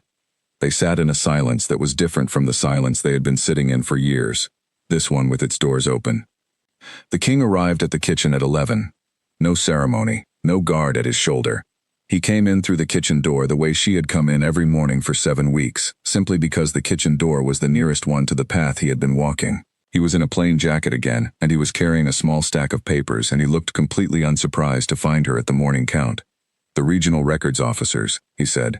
"Can you start the standardization process remotely, or does it require in-person review?" She looked at him. She put her pen down. "Remote to start," she said.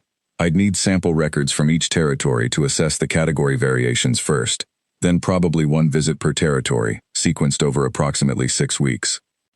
He put the papers on the table and they were, she should have expected this, she thought, draft letters to the territorial records offices, asking for sample records. She picked up the top one. She read it. She said, "The sample request is too broad. They'll send everything and it'll be unmanageable. You need to specify the 3 categories most likely to vary: surplus stock, active inventory, and seasonal adjustment." He leaned over to look at the letter. "Which section?" "Third paragraph." He picked up a pen from his own jacket.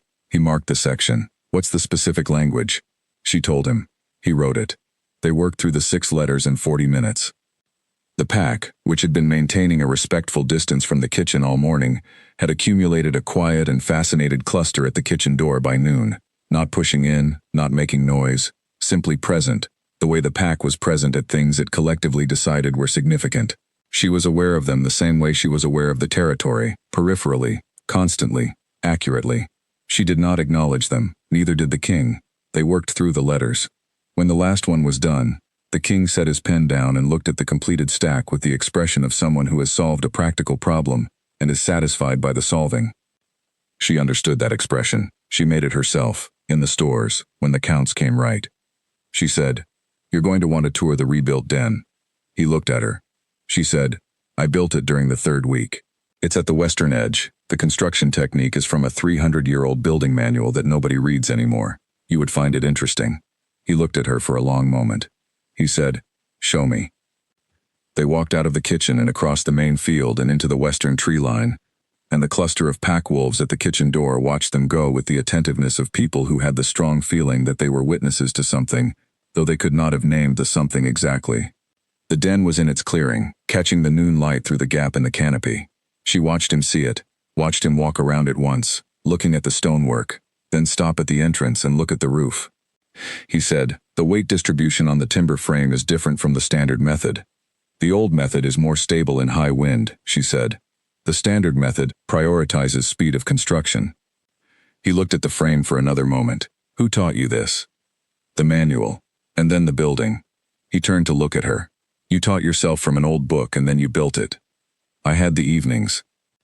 He looked at her, and she looked at him, and they were standing in the clearing of the rebuilt den in the last of the autumn light, and the bond was there between them the way it had been since the antechamber, the certainty of it, specific and settled.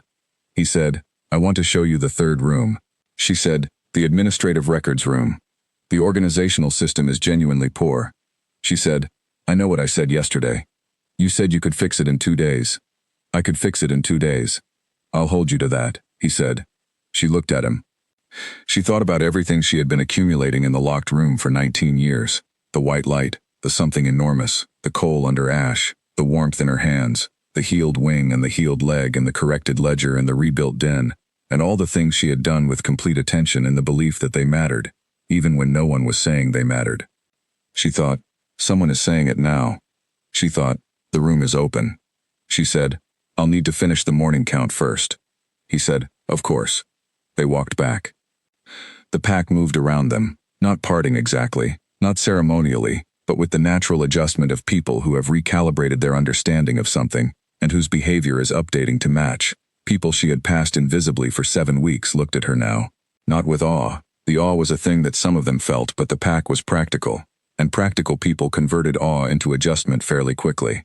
They looked at her with the look of people who are reconsidering what they had thought they knew, and finding the reconsideration, if uncomfortable, also irrefutable. She walked at her usual pace. At the kitchen, she went back to the count. The king sat at the table with his 6 letters and a fresh set of papers and worked on something she did not ask about. Doyle looked in at the doorway at some point, saw them, and withdrew without comment, with the expression of a man who has seen a great many things and has made peace with all of them. The morning count came right. She set down her pen. She said, "Count's done." He looked up from his papers. "Good," he said. He stacked his papers. He stood. She picked up her notebook and her pen.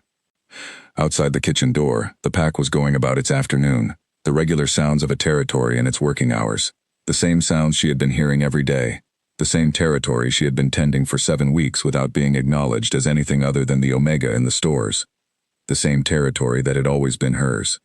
She felt it through the mark, steady and warm and whole. She was ready. The afternoon session that the pack had been waiting for all day, waiting in the way packs waited for things, collectively, with the specific tension of people who had agreed without saying so that something important was not finished yet, arrived at 2.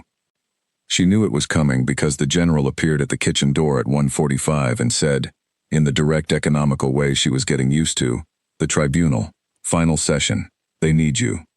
She finished the line she was writing in the count sheet. She said, 2 minutes. She was there in 2 minutes. The records hall had filled again. The same benches, the same faces, the same warm lamplit space. The panel table at the front held the king, Aldous, Harriet, and the general at the wall. The 2 seats facing the panel were occupied, but differently this time. Gregor was in the left seat and Aldrich was in the right, the elder Aldrich who had been too unwell to attend the morning session and who had been brought in now in a low chair with 2 young wolves standing behind him in case he needed support. He was very old. He looked older than the last time she had seen him, which was designation day, 19 years ago, when he had pressed the mark seal to her wrist with his papery dry hands and turned to the crowd and said Omega. She sat in the chair that had been placed to the side of the panel table, facing the 2 of them. A witness position, but a different one than this morning's. She understood the arrangement. The tribunal was asking her to be present for the final statements. The king opened.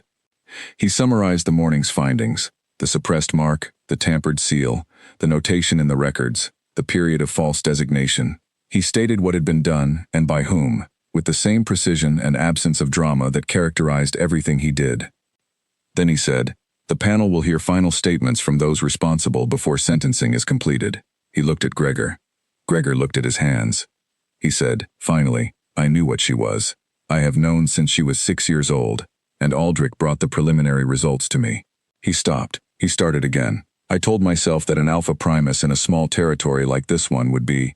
I told myself it was not manageable, that the pack was not structured for it, that it would cause disruption." The room was quiet. "I knew those were not the real reasons," he said. "I knew the real reason was that I was afraid of what it meant for my authority. I was afraid of a child of 6 years old." He stopped. He did not look at Alara. She sat in her chair, and she listened, and she let him say it. She had thought she would feel more about this moment than she did. She had thought, in the weeks since she began to understand the shape of things, that when the moment of full admission came, she would feel the weight of 19 years pressing in her chest, the specific grief of what had been taken. She felt some of it. She did not feel all of it, or even most of it. What she felt, mainly, was the same clarity she had felt after the anger moved through her and out the other side. She felt clear. Aldrich spoke next. He was very still in his chair, his papery hands folded in his lap, and when he lifted his eyes to look at Alara, they were the same gray eyes she remembered, clear and dry, and not behind a wall but simply very old, the way very old eyes sometimes looked as though they had seen enough things that seeing itself had become neutral. He said, "I acted on the Pack Alpha's instruction. I knew it was wrong.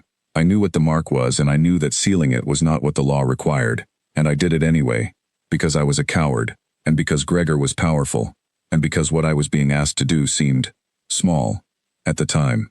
He paused, contained, a child's mark, one record, a small thing. He looked at her.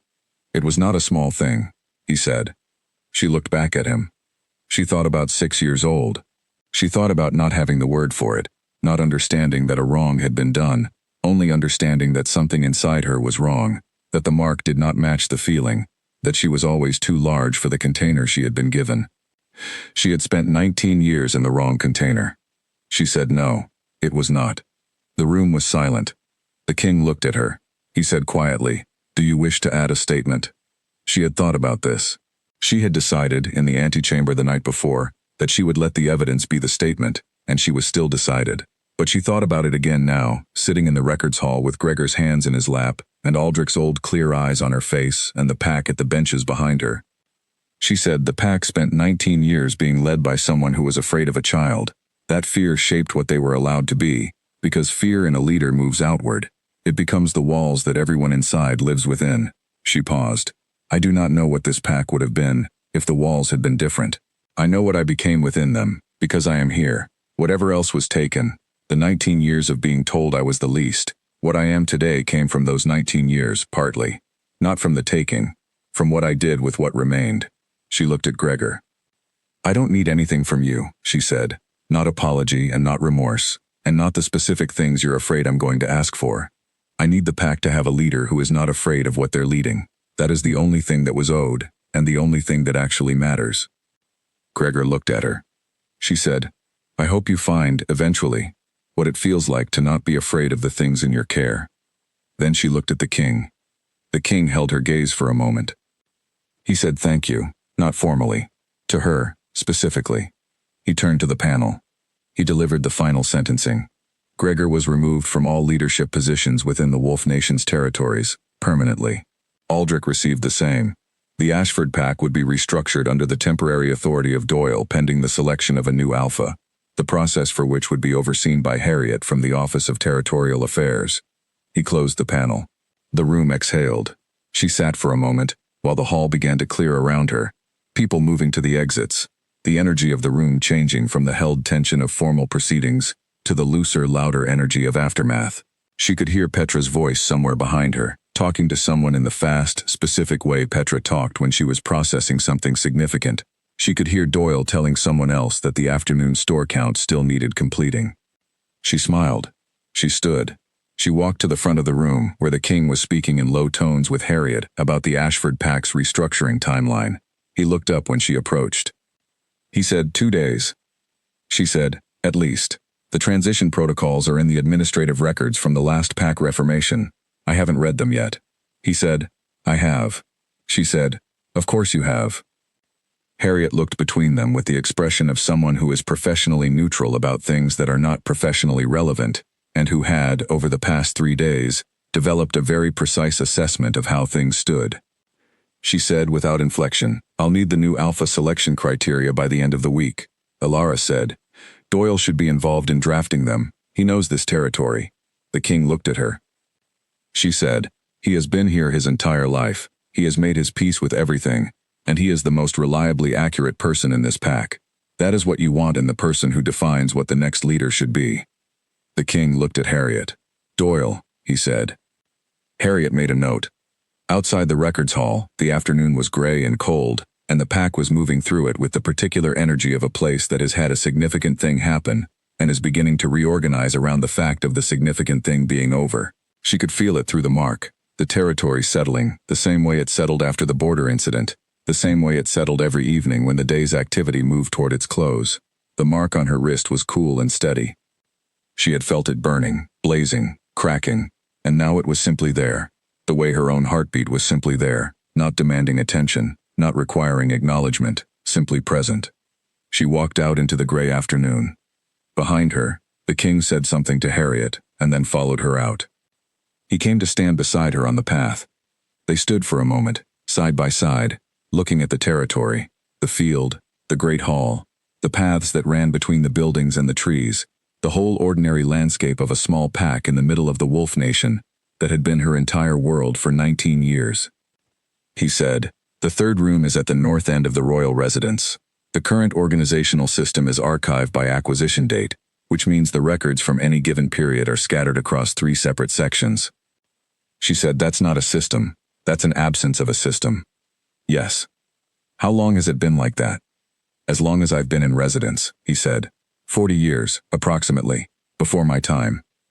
She said, "I could cross-reference by subject matter and period simultaneously, the same cross-reference method I used here.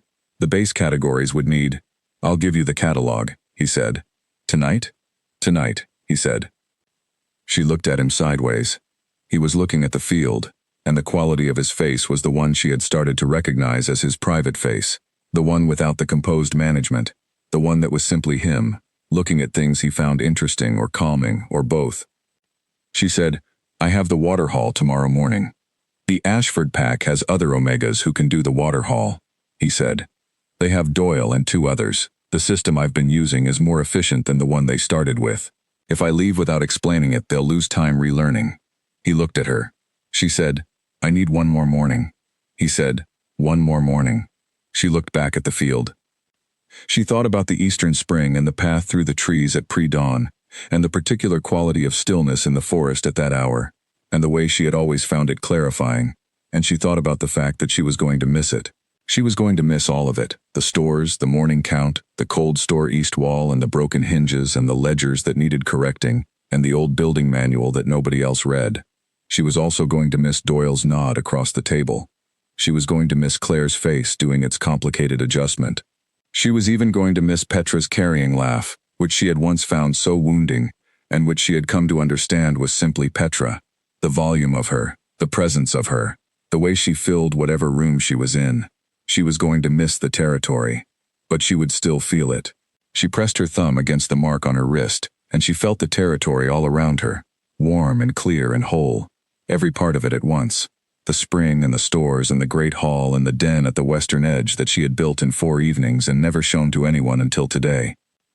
She thought, "I will feel it from anywhere." She thought, "It will still be mine." She said, "1 more morning, and then we leave." The king said, "And then we leave." The gray afternoon settled around them.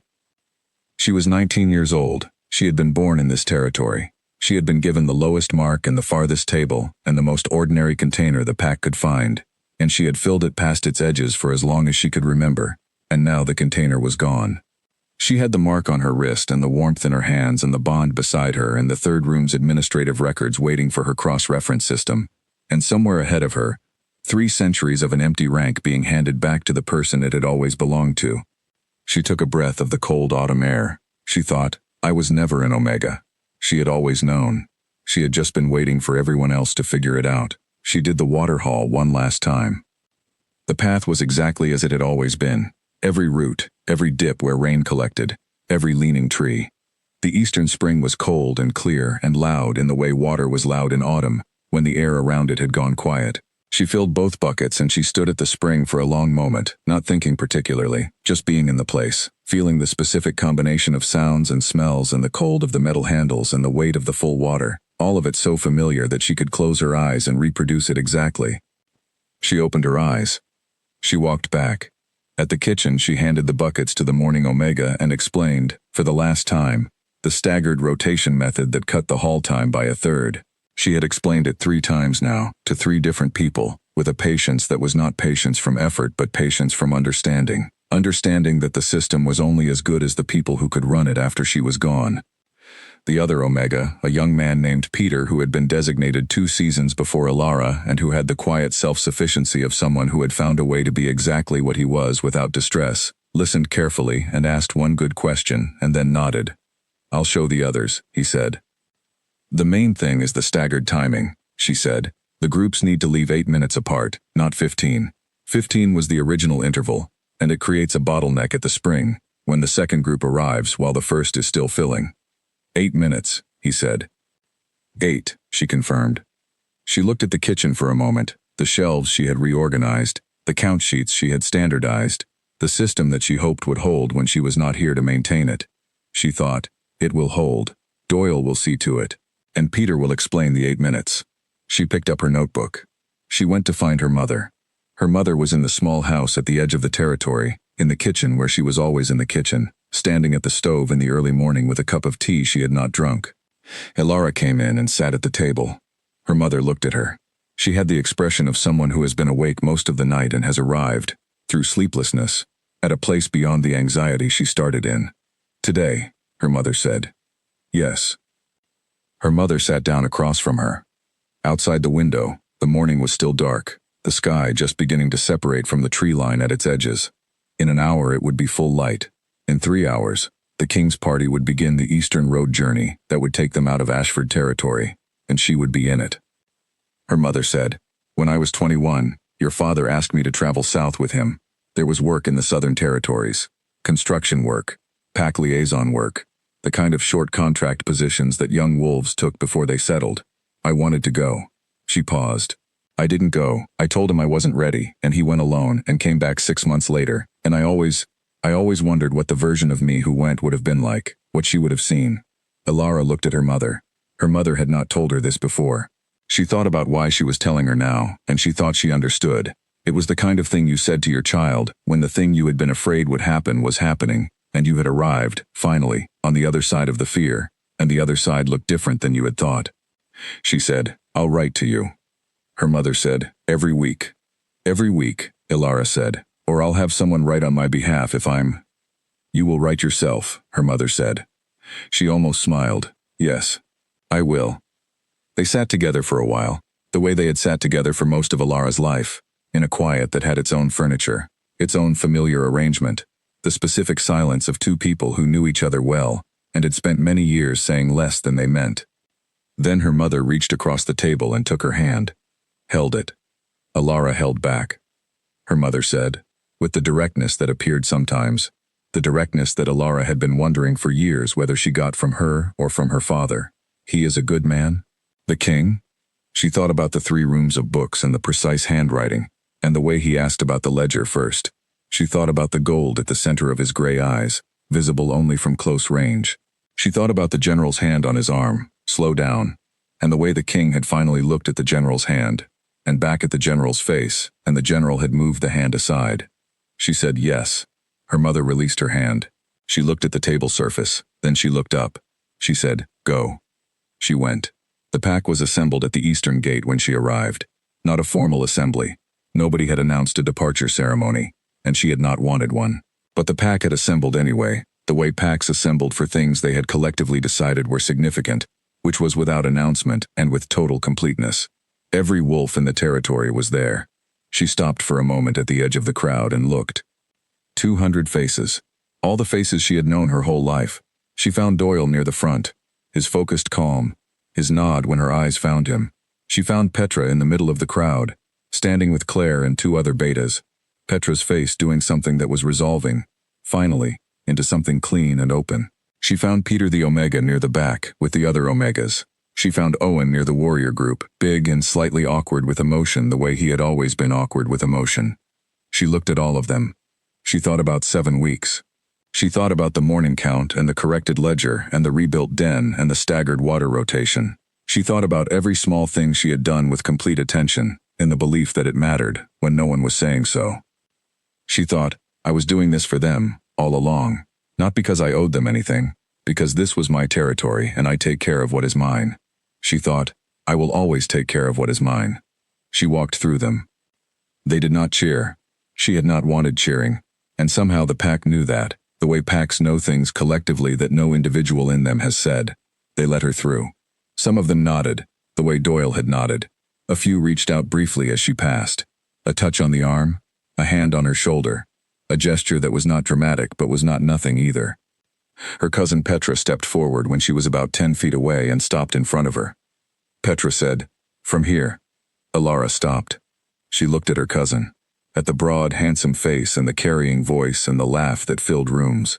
At the version of Petra that existed now, on the other side of the revision, not a different person, not purified by what had happened, just a person who had updated and was here with the updated version of herself. From here, Alara agreed. She kept walking. The king was at the eastern gate with the general and the party, the horses ready, the delegation formed. He was not watching the departure from the pack with any ceremony. He was speaking to Harriet about something she could not hear at this distance, probably the final Ashford pack protocols. The general was watching the crowd, watching her, specifically, with his gray-silver eyes that were always doing 2 things at once. She reached the gate. The king looked up from Harriet. He said, "Ready." Not a question. She said, "Yes." He turned to the horses. She put her foot in the stirrup of the horse that had been brought for her. A brown horse, plain and steady, with a calm disposition that she recognized the general had chosen deliberately, and which she appreciated. She mounted. She looked back at the assembled pack, at the faces she had known all her life, all of them looking at her now with the undivided attention of 200 people simultaneously, which was the most fully she had ever been seen in this territory, and which felt exactly as she had always known it would feel. Not triumphant, not vindicated, just right, correct. The thing that was true being seen as true by the people who had been looking at it incorrectly, which is not a victory, exactly. It is simply the world adjusting to reality. She turned forward. The eastern road stretched out ahead of her, running through the autumn trees, the early morning light coming in low and gold through the canopy and lying across the road in long bright strips. The general moved to the front of the party. The king rode up beside her. He said, not looking at her but at the road ahead, "The administrative records catalog is in my left saddlebag." She said, "I know, I saw you put it there." He glanced at her sideways. She said, "You are not subtle." He said, "I have never needed to be subtle. I am the king." She said, "You are also the person who packed a records catalog into a saddlebag for a travel day because you couldn't wait to start the conversation." He was quiet for a moment. She pulled the catalog out of his saddlebag. She opened it. She said, "The acquisition date system. I can see 3 obvious problems from the first page alone." He said, "I know." She said, "The cross-reference indexing would need to." "I know," he said. "Tell me." She told him. They rode out of Ashford territory with the catalog open between them and the morning light on the road, and the general ahead, leading the party, and 200 wolves at the gate behind them, watching them go. The road was long. The morning was cold and clear and getting brighter as the sun came fully up above the tree line, and the horses moved at the steady pace that covered distance without effort, and the conversation between them moved the same way, covering ground, finding the structure of a thing, building the picture from its visible evidence. She talked about the administrative records until the topic had been sufficiently begun. Then she talked about the regional standardization plan, the 6 letters, the in-person visits, the sequencing, then about what she had observed in the pack's governance, the specific patterns that suggested things about how small territories organized themselves differently from large ones, and what that meant for policy. He listened and he asked, and he pushed back on 2 points that she sharpened her positions on and held.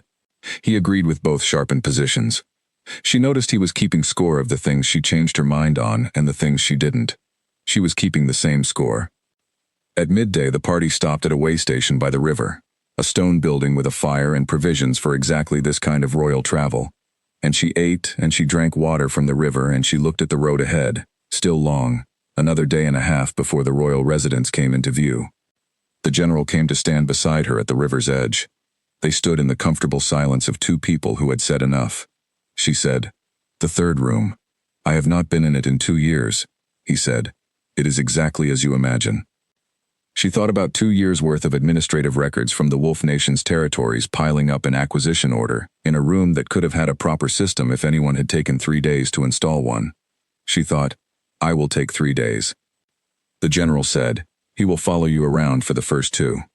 She said, "He will help." A pause. "He will think he's helping," the general said. "He will ask a great many questions." She thought about the records room, the 40 minutes on the administrative records catalog, the way the king had marked her corrections and asked for her exact language and kept score. She said, "He will actually help." The general looked at her. She looked back. He said, "Yes, he will." After a moment she said, "Thank you. For what you are." He looked at the river. She said, "Not for what you did. For what you are. The kind of person who comes back to the boundary line to make sure a thing is real before he brings it to someone he protects." He was quiet for a long time. Then he said, "I knew what you were before the wolf form. From the records, before I ever came to the boundary." Harriet reported the corrected ledger to the king's office, 3 days before the delegation arrived. "I read the report." She looked at him. "You read a regional PAX records report." "I read everything," he said. "It is the job." "And?" "The correction was elegant," he said. "I wanted to see who had made it." She thought about the cold store. About him standing in the doorway, looking at the count sheet, asking how long she had had access to the records. She said, "You already knew." "I suspected," he said. "The boundary line confirmed it." She turned back to the river. She thought about being seen. She had spent 19 years not being seen, or being seen as the wrong thing, and she had made herself expert at existing within that and not breaking, and she had thought she understood how not seen felt. She had not understood, until recently, how seen felt. How it felt when someone read a records report 300 miles away and wanted to meet the person who made the correction, when a silver wolf came back to the boundary line, when a king stopped walking in the middle of a formal presentation, when a general finally moved his hand aside. She thought, "I was always visible. The wrong people were not looking." She said, "I should have been found sooner." The general said, "Yes, but the years of not being found were not wasted." He looked at her. She said, "I know how to do the work. I know how to do it alone. I know how to maintain records and fix broken things and rebuild a fallen structure from scratch with only an old book and the materials at hand." She paused. "I do not think I would trade that, even for the 19 years. He was quiet. Then he said, "You are going to be very good at this." She said, "I know." The party reassembled. She mounted her horse. She put the administrative records catalog back in her notebook bag. She had filled 6 pages of notes during the morning's ride, with 3 color-coded systems she was already comparing, and she adjusted her seat and looked at the road ahead. The king came up beside her. He said, "I have been thinking about the regional records officers, the in-person visits. If we sequence them by geographic proximity, rather than administrative tier, the total travel time decreases by approximately 20%. She said, "I calculated 19%. He said, "Your route uses the Northern Pass." She said, "The Northern Pass is faster in autumn before the first snow." He said, "It is faster. It is also higher than you are comfortable with," she said. He looked at her. She said, "You mentioned altitude twice in the morning's discussion and changed the subject both times." He was quiet for a moment. She said, 19%, Northern Pass. We go in the first 2 weeks of next month, before the first snow. I will not mention the altitude." He said, "That is a reasonable compromise." She said, "I know." They rode. The road ran east through the Wolf Nation's heartland, through the deep forests and the wide flat river plains and the low hills that preceded the royal residence's territory, and she rode it with the catalog in her bag, and the notebook open, and the bond beside her, and the mark on her wrist steady and clear. She felt the Ashford territory behind her, could still feel it, fainter now, the way a fire is fainter from a distance but does not stop being warm. She felt it, and she let it be what it was, the place where she had been born, and grown, and been made small, and made herself large anyway, the territory she had tended for 7 weeks, and would carry in the mark on her wrist for her whole life. She thought about the waterhall path and the pre-dawn forest. She thought about the rebuilt den. She thought, I made something there. I made it out of nothing, with old knowledge in my own hands, and it will stand when I am gone. She thought, that is what I do. She thought, now I have more to make. The road stretched ahead.